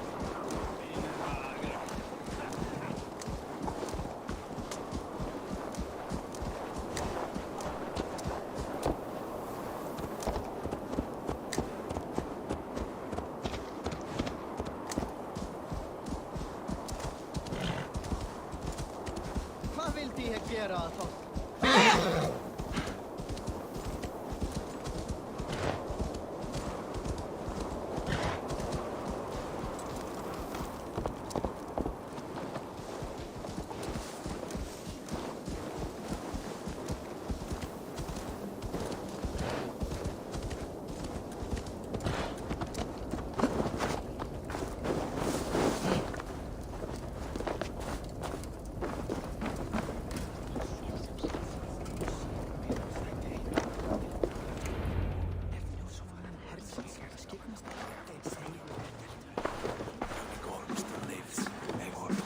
Pains me to say. He does. Thank you. His day will come. Oh, gods. I hate long speeches. Only when you're not giving them. Many of you knew my father, Halfdan the Black. A great man who achieved great things. They buried Halfdan's leg near our temple. The crops have never grown tall. They buried his arse near ours, and we get nothing but a muddy river. I dream of something greater. A vast kingdom of warriors in numbers the world has never seen. United under one king, one rule. Too much blood has been spilled fighting one another. Today, we unify. And turn our blades outward to conquer new lands. And who better to lead us to glory than me? I was blooded before the age of 10, and I led the greatest army Norway has ever seen. But they say a wise king seeks honest counsel, so I ask, who among you rejects this new arrangement? I am not your enemy, King Harald, but I will not be your subject. Tomorrow we sail for greener shores, and so my kingdom is yours. This saddens me, noble Yor. And does your wife agree? Is she not tired of limping ever westward? My husband and I are as one in this, Lord. We do not limp together, we fly. I'm sad to lose a woman of your spirit, Yuvina. But I hold no grudge. May the fates grant you good luck. My king, I offer you my axe and my oath, ironclad. Gorm Kjotveson, you dare show your face in this hall. Did not King Styrbjörn and his son Sigurd rid our lands of your foulness? The Raven clan dishonored me, great king.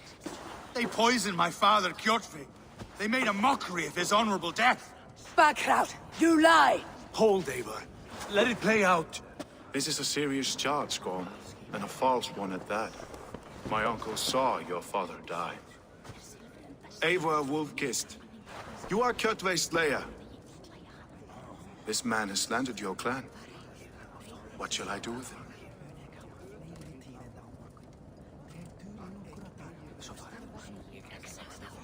I would send him to hell, as I did his father. Understandable. But a quick death is too good for a Draugr like him. Gorm, I name you Worm and call you exiled. Leave these lands by the next full moon, or I will feed you to the crows myself.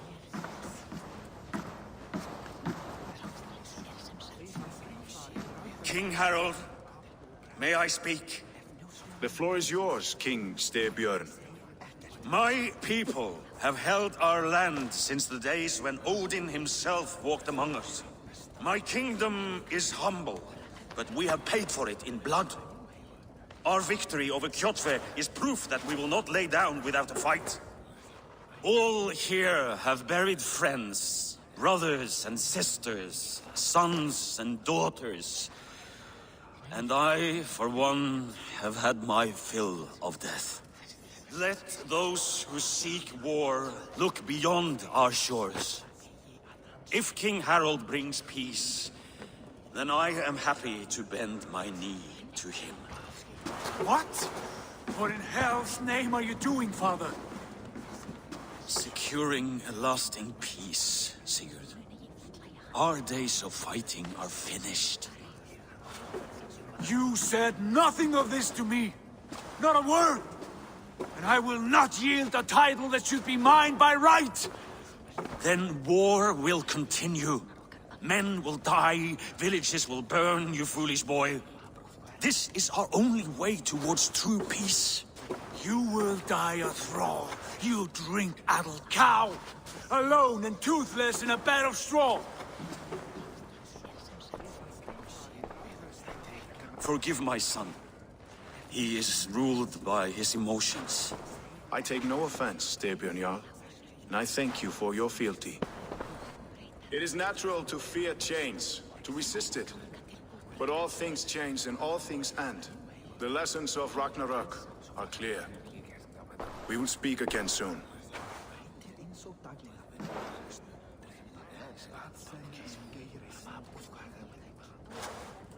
That was an ambush, Lord. Did you know of Styrbjörn's plans?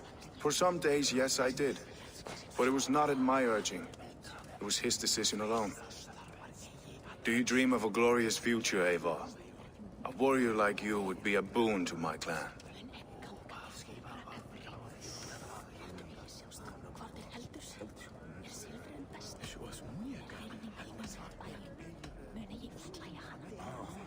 My fate is tied to my brothers. Where Sigurd goes, I follow. I wish I understood you better. For those I do not understand, I do not trust. And I cannot stomach a lack of trust. You have nothing to fear from me, King Harald. My loyalty lies with my brother Sigurd, and I bear you no ill will. Then know that if you stay in Norway, both you and your brother must serve under me. Take tomorrow to think on this. But let us leave these matters for another time. Tonight, we will eat and drink like gods and wake in a kingdom made new.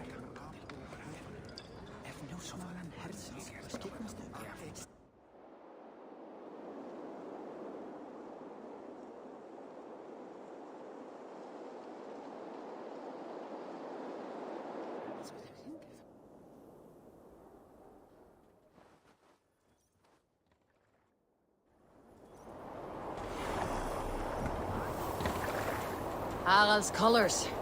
He's already marking his territory. Marking? Gods, he's spraying like a horny pup. Harald may be young, but he's clever. Do not underestimate him. He came of age very quickly.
You there! What are you doing?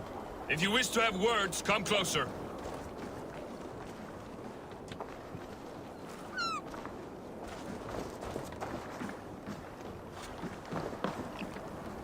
Are you one of Harald's men?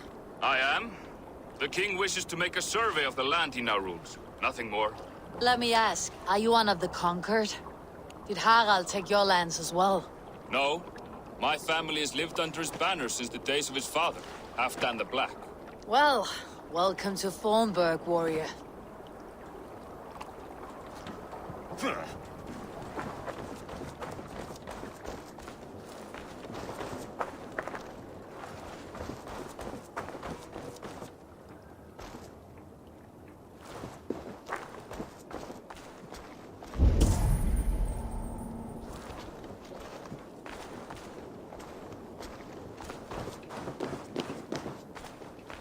Come! A little dice never caused any harm.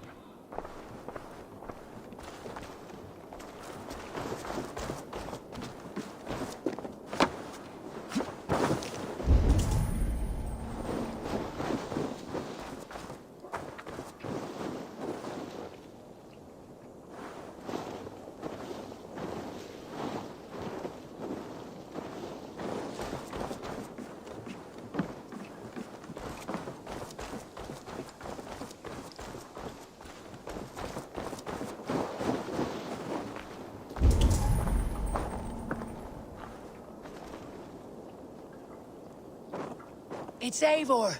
Open the door. Come in, but keep your voice down. We will alert Harald's men.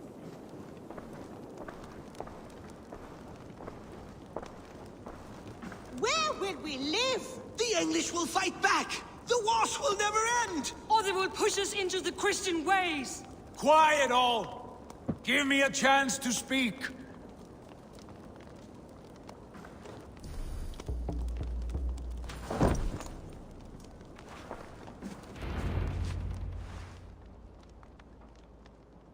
2 days ago, we rid this land of Kjotve and his dogs. Yet today, we do not celebrate. Today we cower under a cloud of fear. But it need not be like this. We are not the heel-trodden subjects of a boy king. We are the Raven Clan. Our destiny is our own. Did you know about your father's oath to Harald? I did not. And for that my anger burns hotter than any man's here. But I will not let that drive me into despair. We cannot stay in Norway. Not under Harald's boot. Not without fueling more war. So we push forward. To newer lands. To England. And there make a new home. A kingdom of our own. The sons of Ragnar Lothbrok have been in England 8 winters already. Is there any land left for a clan of our size? More than enough, wife. Of the 4 kingdoms of England, only one is truly pacified. I have no desire to wear Harald's leash. I like this idea. A saga for the ages, I agree. It will take time and resources to build ourselves a new home, but the riches taken from Kjotve's raid would suffice. No. That belongs to my father, as a fair compensation. In England, we must start anew. You would start us with nothing? In a land we do not know? Among people who hate us? Kjotve's riches would go some way to easing our passage, Sigurd. I bested him. It is within my rights to claim his goods. Our leaving must not be an assault on my father. It is a time of renewal for us.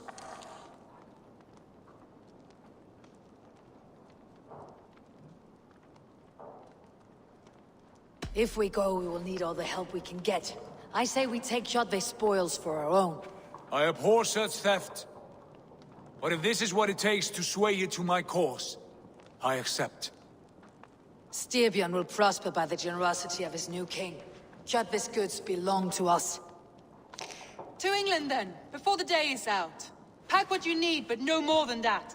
And tighten your lips. The last thing we need is the attention of Harald's troops.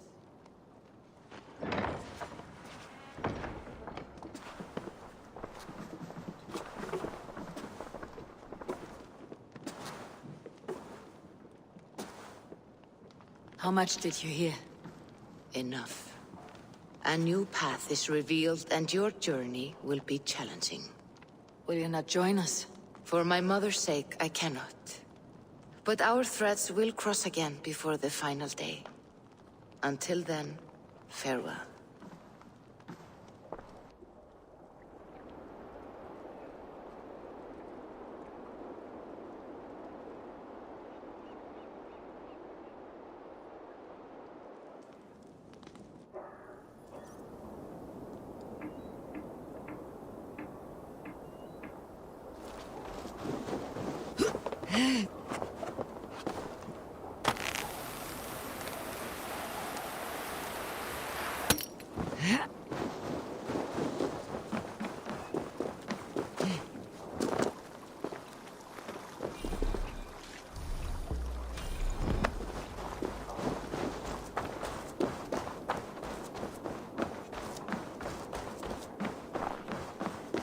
I don't like the way those soldiers watch me.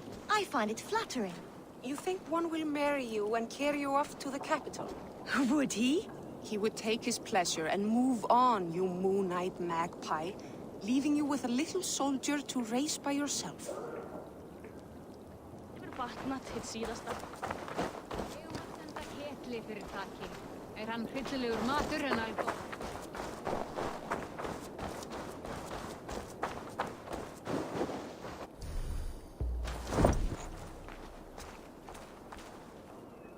Eivor, the wind favors us. We should set sail without delay. You made quick work of packing. Well done. The dream of new lands is a powerful lure. As is the promise of glory. But the act of leaving so beloved a home, there is a sadness to it. Having doubts? No, not at all. The die is cast. Then let fate guide our journey. Are you ready?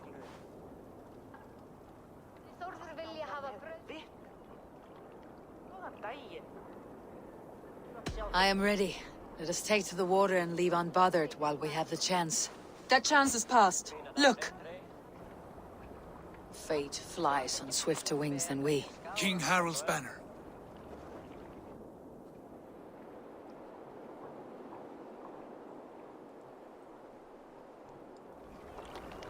Sigurd, what is this assembly? What are you planning?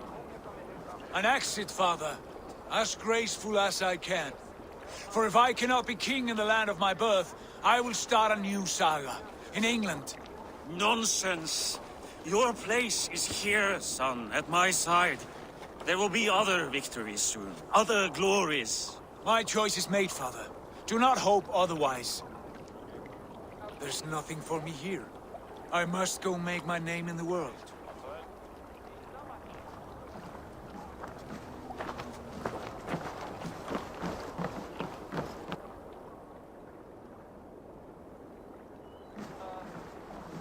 And you have plundered Fornburg's resources, I see.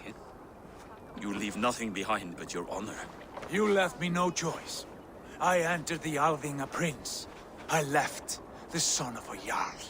There are always choices, Sigurd. I will not stand between you and yours, but I do not accept it. 17 winters ago, I opened my door to you, Eivor. And now, your only thanks is to rob me? I should have left you to the wolves. Sad old elk. Do not carry his words with you to England. He brought this day upon himself. I know.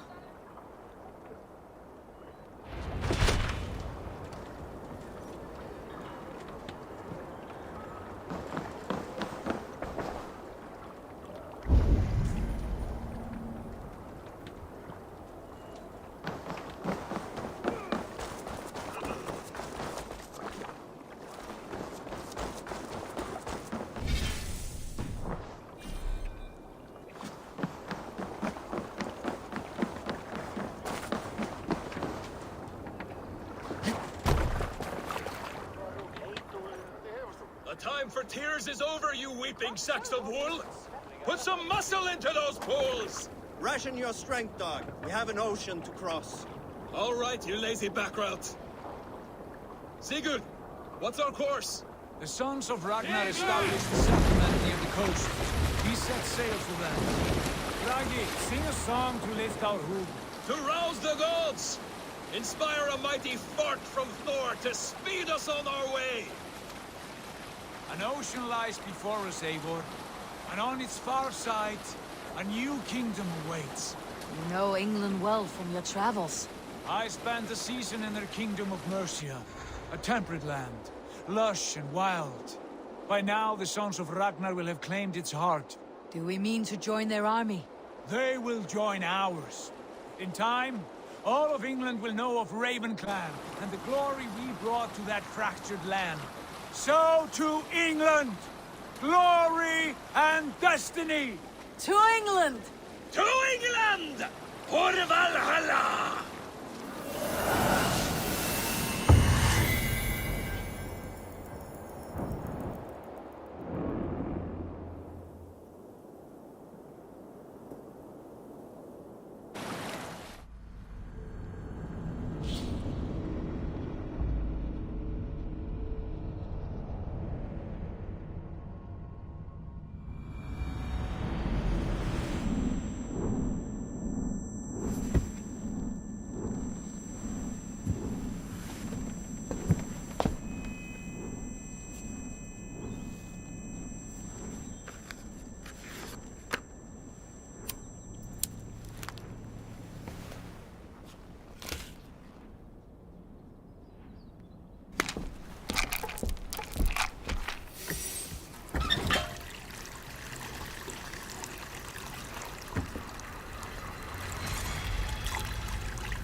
In a lecture at the University of Cambridge, Dr. Sirka told a worried audience that scientists have few answers for them. Since the mass coronal ejection of 2012, the strength of the Earth's magnetic field has increased by a factor of 50,000. This has resulted in huge disturbances in radio and satellite communications, dangerous bands of radiation around the poles, and as we can all see from our window, an aurora borealis that never burns away. Unfortunately, we are stumped as to why this is happening, and if we cannot find an answer soon, it may change the way we live, the way we communicate, even the way we evolve, forever. Dr. Sirka went on to say, Bought you more electrolytes? Oh, new and improved citrus flavor. Thanks, Sean.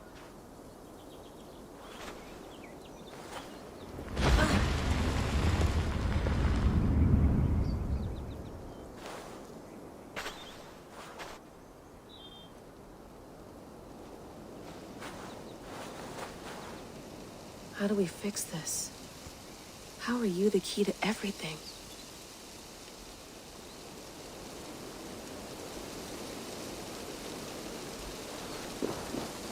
You're a long way from home, Eivor.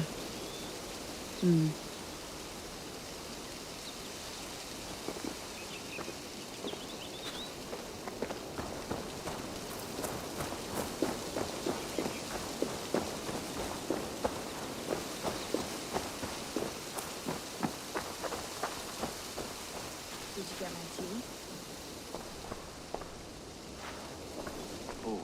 Mint tea is not actually tea, Bex. It's an infusion. It's really just dirty, minty water. I don't care what you call it, Sean. Did you buy any? Of course I did, love. Hey, sorry about pulling you out. The generator was sputtering. That's fine. I needed air. How is the Animus data stream? Comfortable? Felt pretty stable after a while. Good. Just give me a sec and you can jump back in.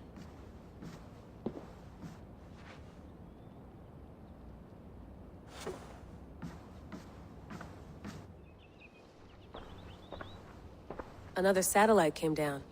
Did you see? I did. One of Abstergo's. That's good. Well, most of North America just lost its GPS service, so depends what you mean by good, really. Right. Even when we win, we lose. Okay, we're all set. Whenever you're ready, you can jump back in.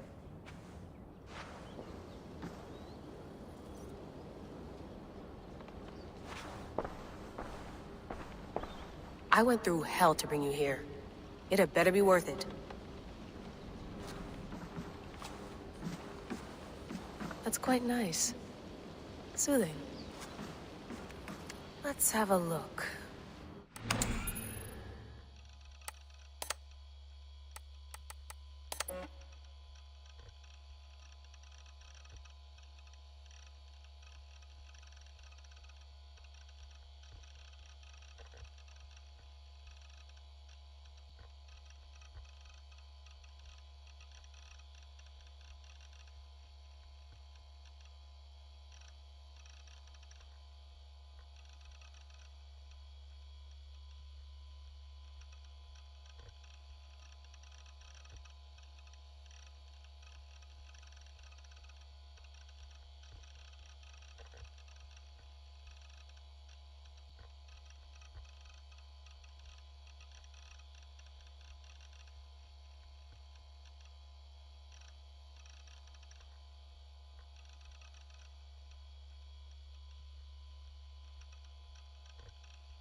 in my sleep I dream. And in my dreams, I see an end to the doom that will grip the earth once again. Find the wolf-kissed. Find the mad one. Find me. And save us all from another death.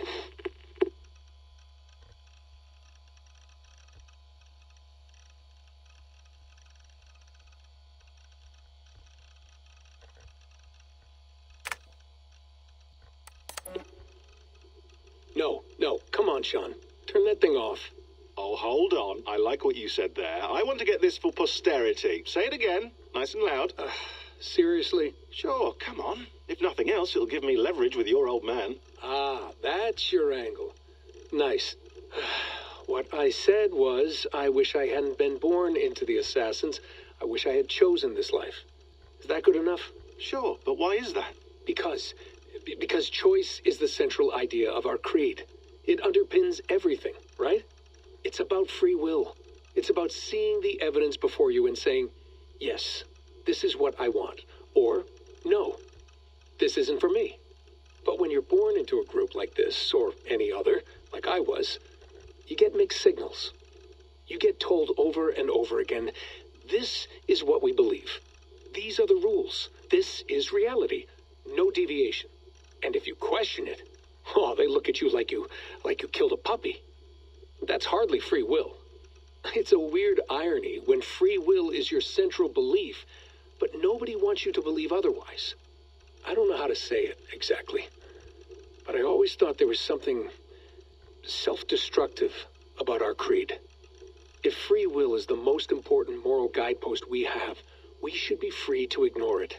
To choose submission, for example. You know what I mean? Like, we should be free to side with the Templars. If it's really my choice, I could do that. Right. It's almost self-refuting.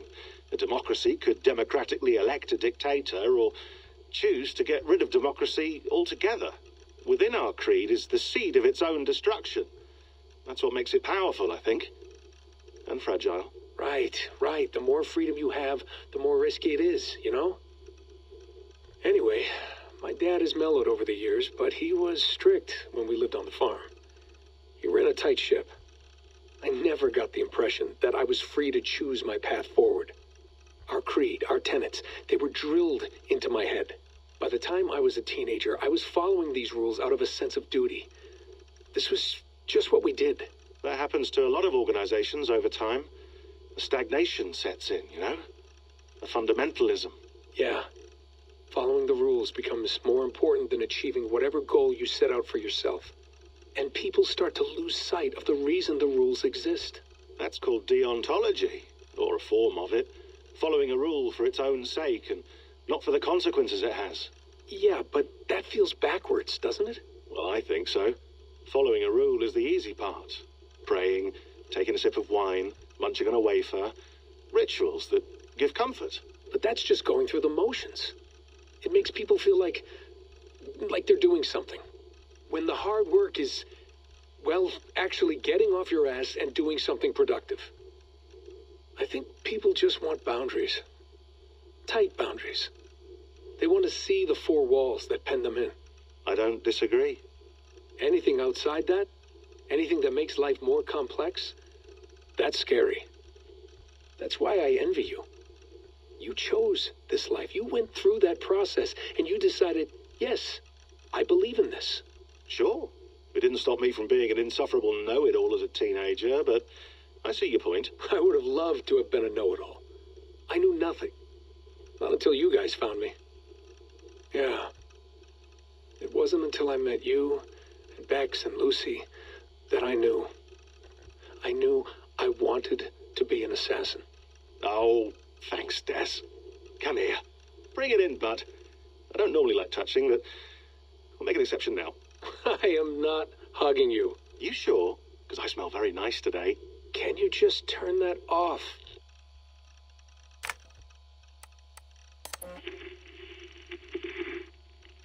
Layla, thought you might be interested in this. Conversations that Bex and I had with Desmond back in 2012. December, I think. Just candid talks, that's all. We didn't square any circles or write any beat poetry. But he did have some interesting insights into his time in the Animus and what it means to be an assassin. Anyway, have a listen. You might find you and he had similar experiences, so, well, let me know what you think. Unless it's to tell me I sound like a total prat in these recordings. If that's the case, just say nothing. I mean, I did have a slight cold at the time I recorded these. That's probably why I sound odd. Anyway, okay, I'm done anyway, so turn off. Turn off. Oh, it's actually just a button. Sorry, here we go. Hold on, I'll just set this here. Do you guys record everything we talk about? Not everything, but you've been using the Animus so much, I thought this was a good chance to learn some things about prolonged exposure. So I'm your guinea pig? No, my guinea pigs are all dead. The Animus was too much for them to handle. Cute. Can I ask you about the bleeding effect? Any recent flashes? Any memories resurfacing? Yeah, the usual things. Ghost images of Altair and Ezio a few times a day. Nothing intrusive, just brief moments. They pass quickly, almost without me noticing. Like a figure in the corner of my eye.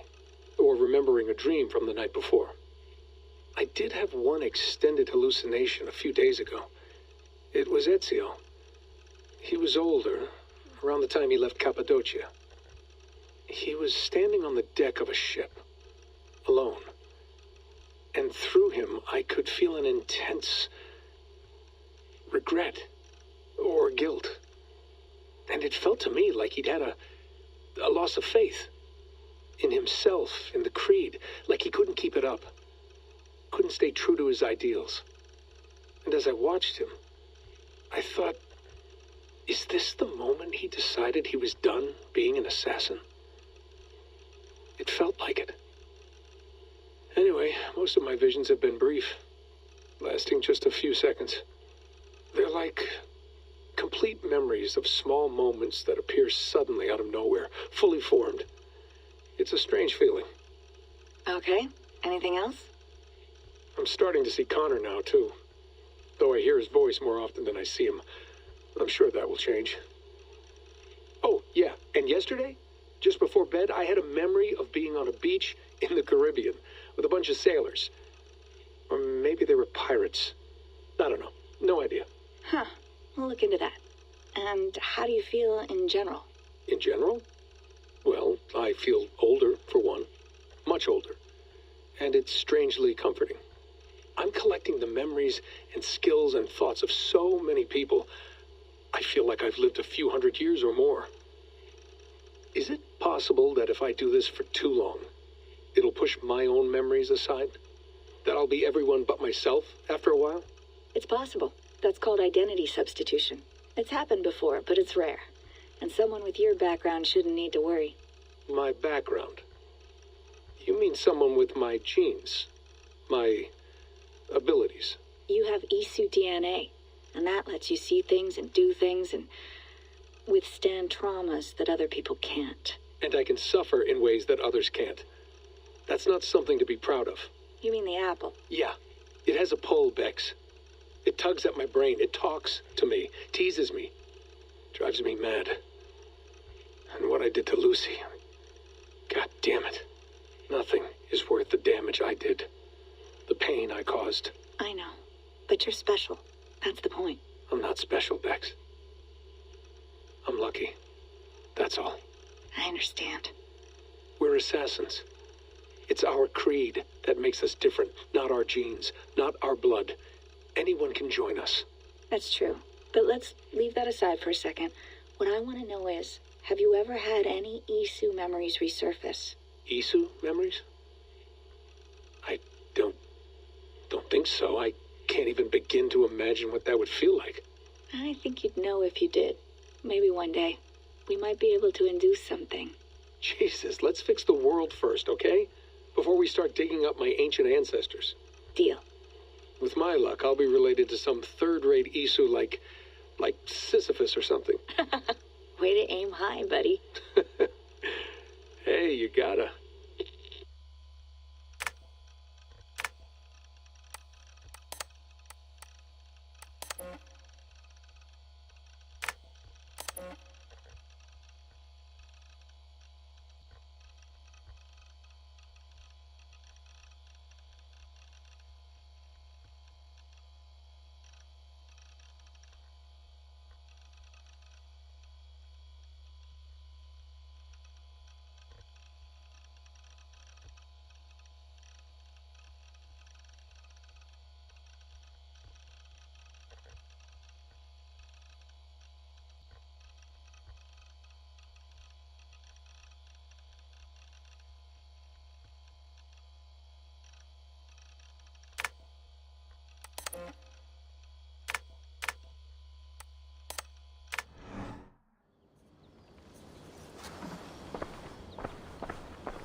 You mind if I put some music on?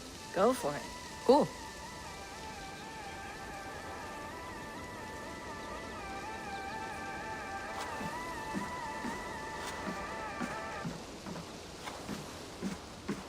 Sean has been busy.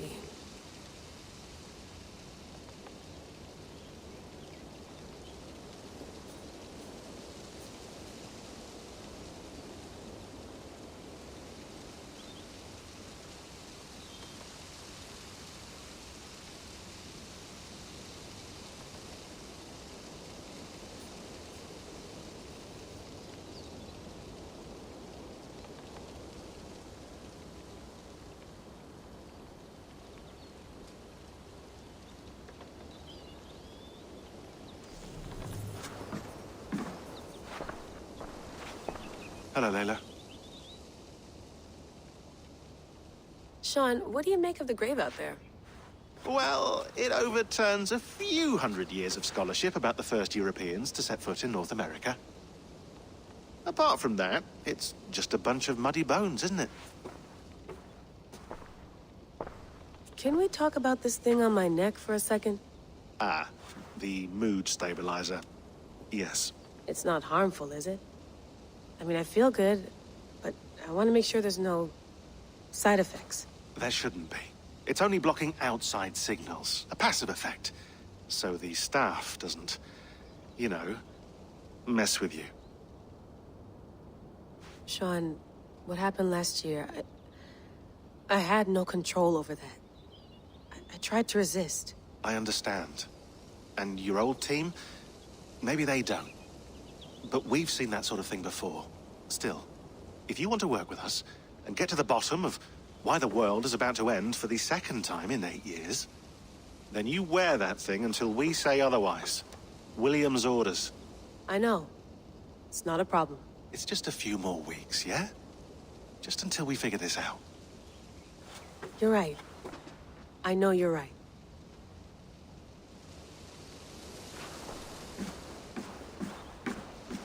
You gonna put this in the fridge, Sean? Of course. In half a minute. Remember, tomatoes go on the counter, not the fridge. Please enjoy your stay. Remember, all the garbage must be packed out, and please water the plants once a day. Yeah, I won't remember that. Sean, don't forget to water the plants while I'm under, okay? I'll add it to the calendar and tattoo it on my leg. Be nice to sleep in a real bed when this is over.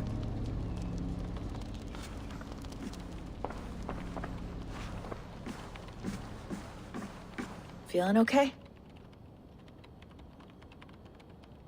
Better. But I'm worried that it could happen again. The 2 data streams. I can't promise it won't. I barely understand it myself. It felt like 2 minds, fighting over 1 brain. It hurt like a shotgun to the head. Right. There's something about this Viking's DNA sample that feels dense, noisy. Could it be the staff? Interfering somehow? How do you mean? My headaches, my temper. They started the day I got that thing. I hope you're not making excuses for, you know, your friend. Jesus, no. I'm not. Sorry. Just take it easy. And if you feel yourself slipping again, let us know. I'm trying. I really am.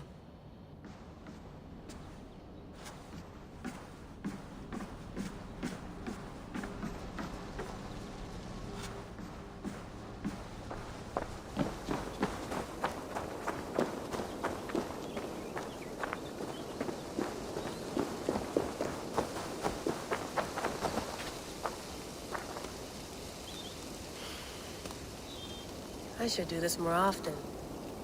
Relaxing.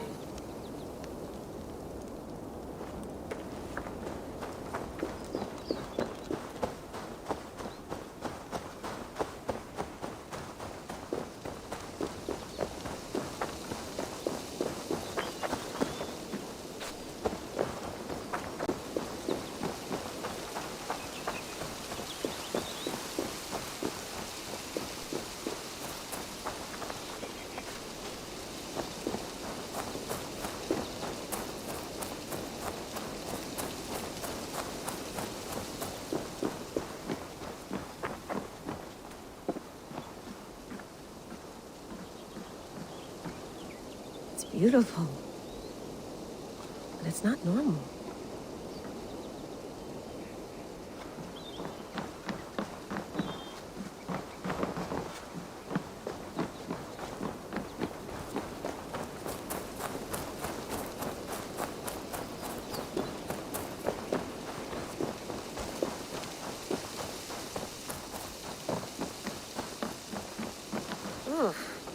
I'd rather walk into town than use this.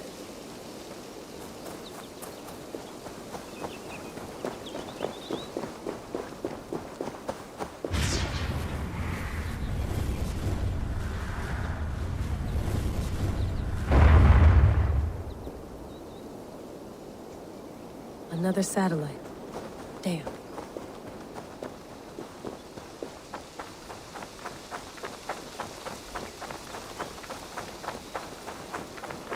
Layla, can't run away from this.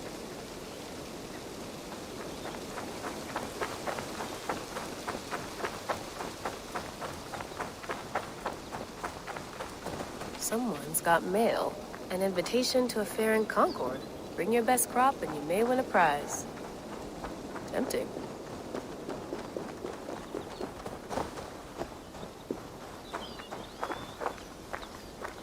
Probably bought this in a coffee shop somewhere in Concord.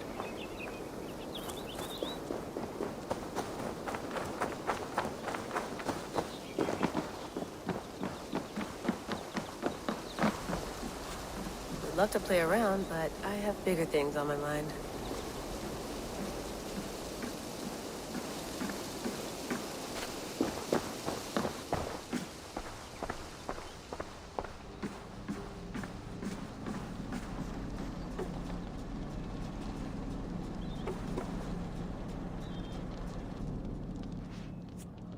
All right, time to go. Norway to England takes about a week by long ship, so I'll scrub ahead.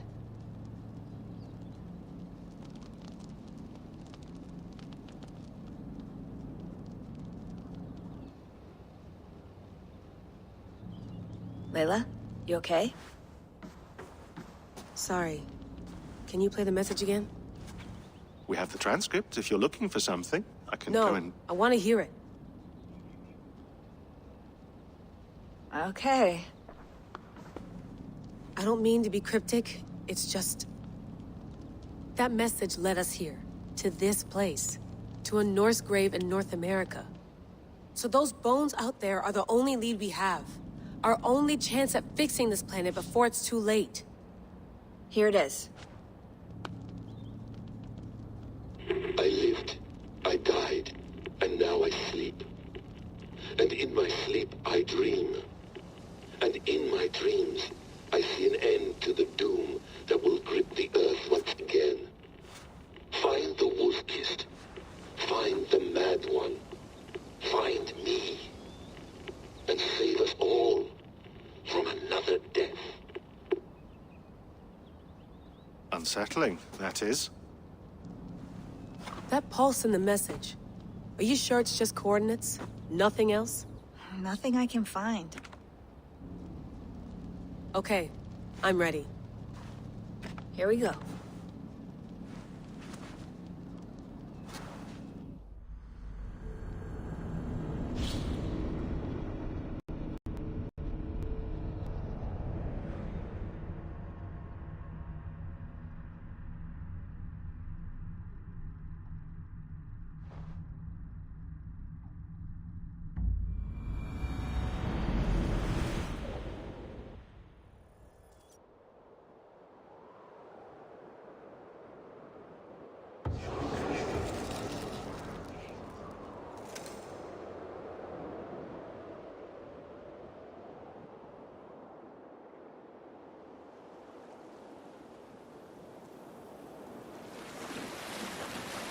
There she is.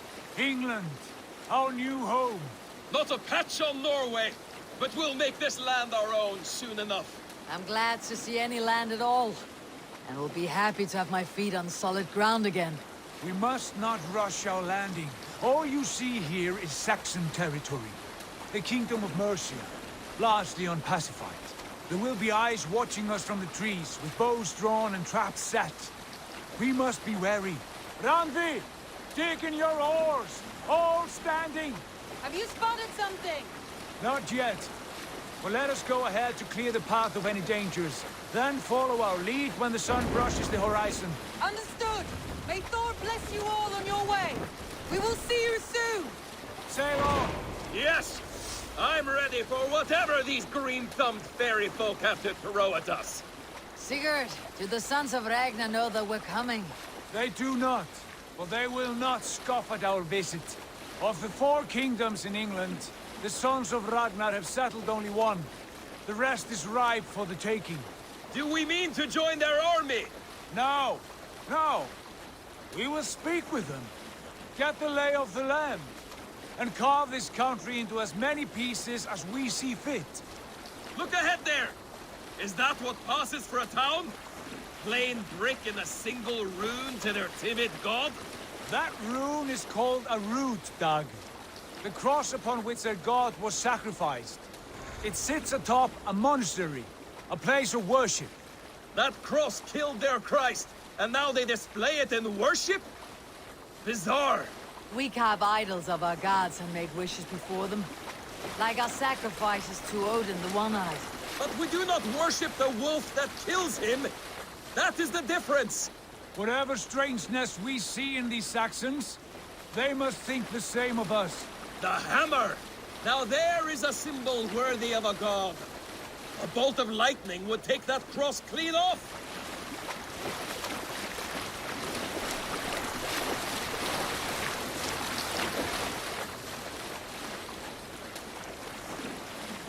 Look there! What are they doing? Ritual drowning. Baptism, Dag. Are the ways of Christians really so unfamiliar to you? Not at all. I simply forgot. Someone has to keep the conversation up. It must be priests and worshippers alone in that place. We could storm this port with ease. Sack it without breaking a sweat. Is there much in the way of treasure there? Always! They shape precious metals and cut jewels to their gods. There will be a fortune there. Later, Dag. There will be time enough for raiding, once we have settled.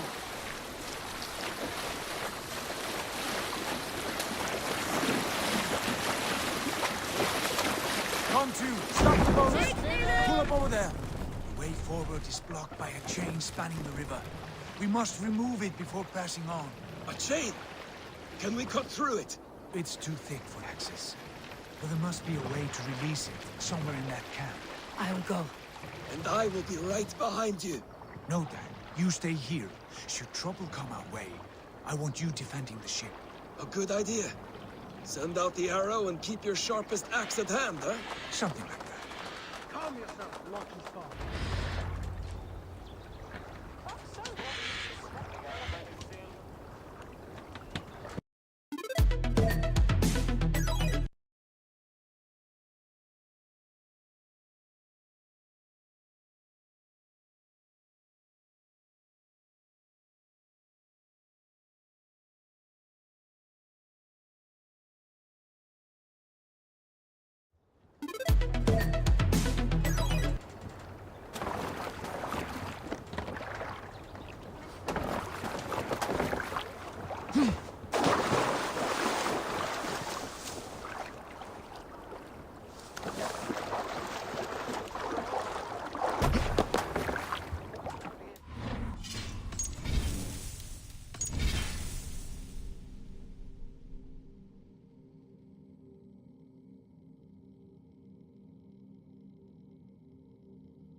I should not be seen in this area.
This chain is huge, and poorly anchored it appears.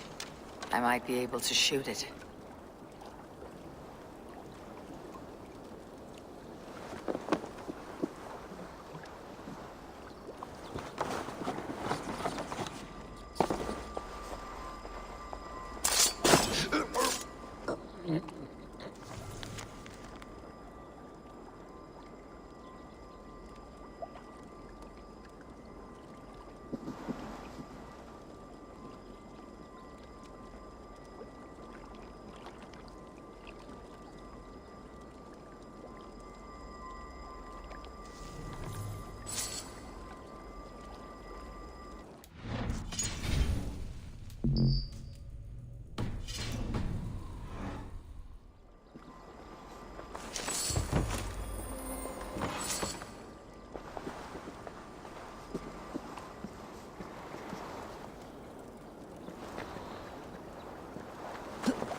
I mean, I get the eight-legged horse. Who wouldn't want such a steed? But a magical boar?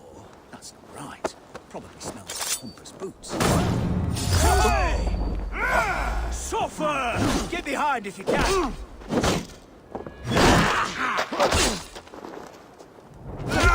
Pay! Bleed you!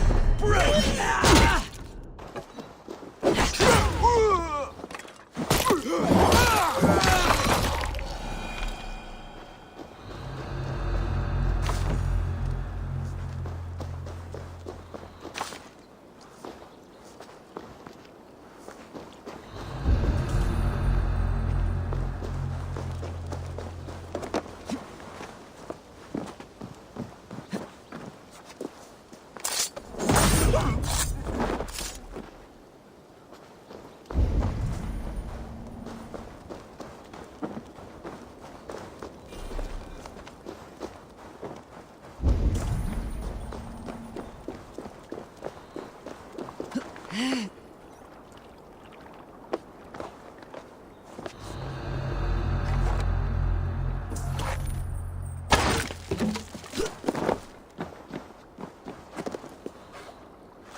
The path is clear. The chain is away! Stay boy! Back to the boat! Sorry, any more surprises?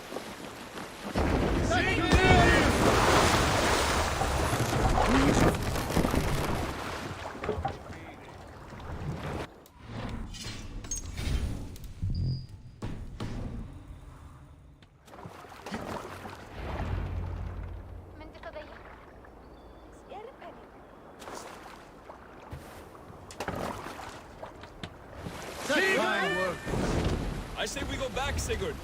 Give those dogs some good knock around and take whatever treasures they have. Easy pickings. Not today, Dad. We press on until we reach our goal. We cannot afford another surprise. Now be on your guard. It should not be far. Gods, I'm ravenous. I hope they have food and ale on hand when we arrive. We should have sent word ahead of us, Sigurd, to get something on the spit. If Halfdan, Ubba and Ivar Ragnarsson are lacking food in England, then all of us will starve. Have no worry. Ah, I can see it now. Suckling pig, tender and juicy. And ale as gold as the treasures that we failed to steal back there. A man of simple pleasures, aren't you, Dak? And he is happier for it. For my part, I look forward to standing in the footsteps of the giants that built this land. What giants? The great Romans and their empire. Giants of a forgotten age. They held dominion here long ago, and their ruins dot the landscape. Every brick and stone tells a story of conquest and glory. And now, they are rubble and ash. Remade! We will rebuild their empire, brick by brick, and ours will not crumble to dust. All things end, dog. The ruins are not a warning, they are a testament. Look there, just ahead, where the sons of Ragnar make their camp. At last! To find our feet on steady ground. Sigurd, hold back. Something isn't right. Good eye. There's too little movement for an army. Only tents and a few men. Not the army we hope to find? No. Let us get a closer look.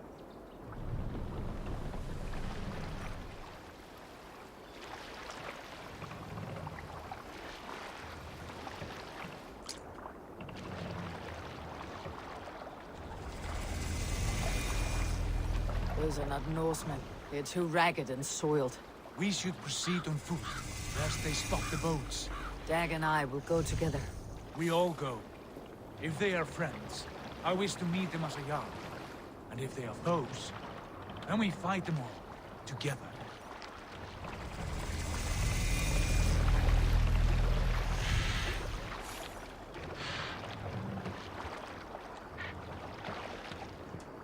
Who are these men? They speak with twisted accents. English, no doubt. Dag, Eivor! On me!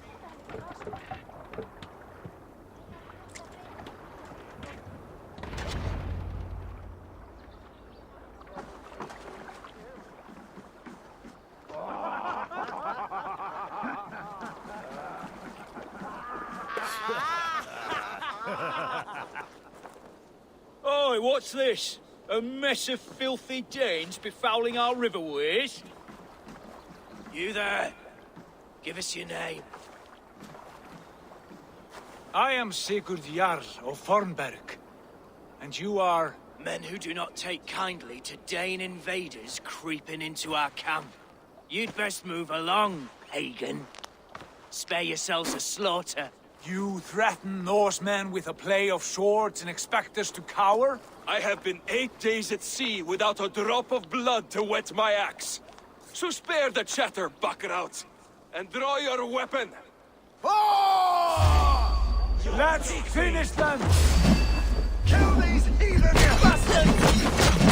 You have what you wish for, Dag. Feels like we're ready!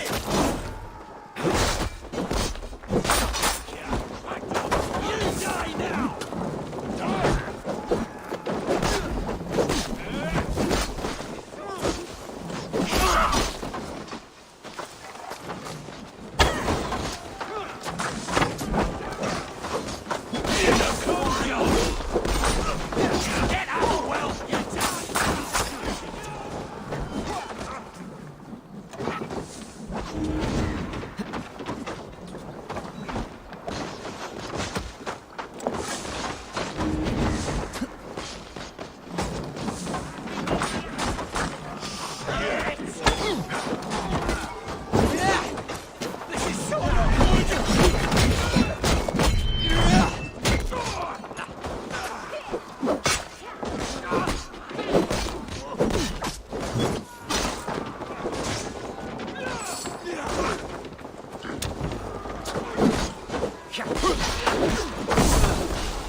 I want no more surprises.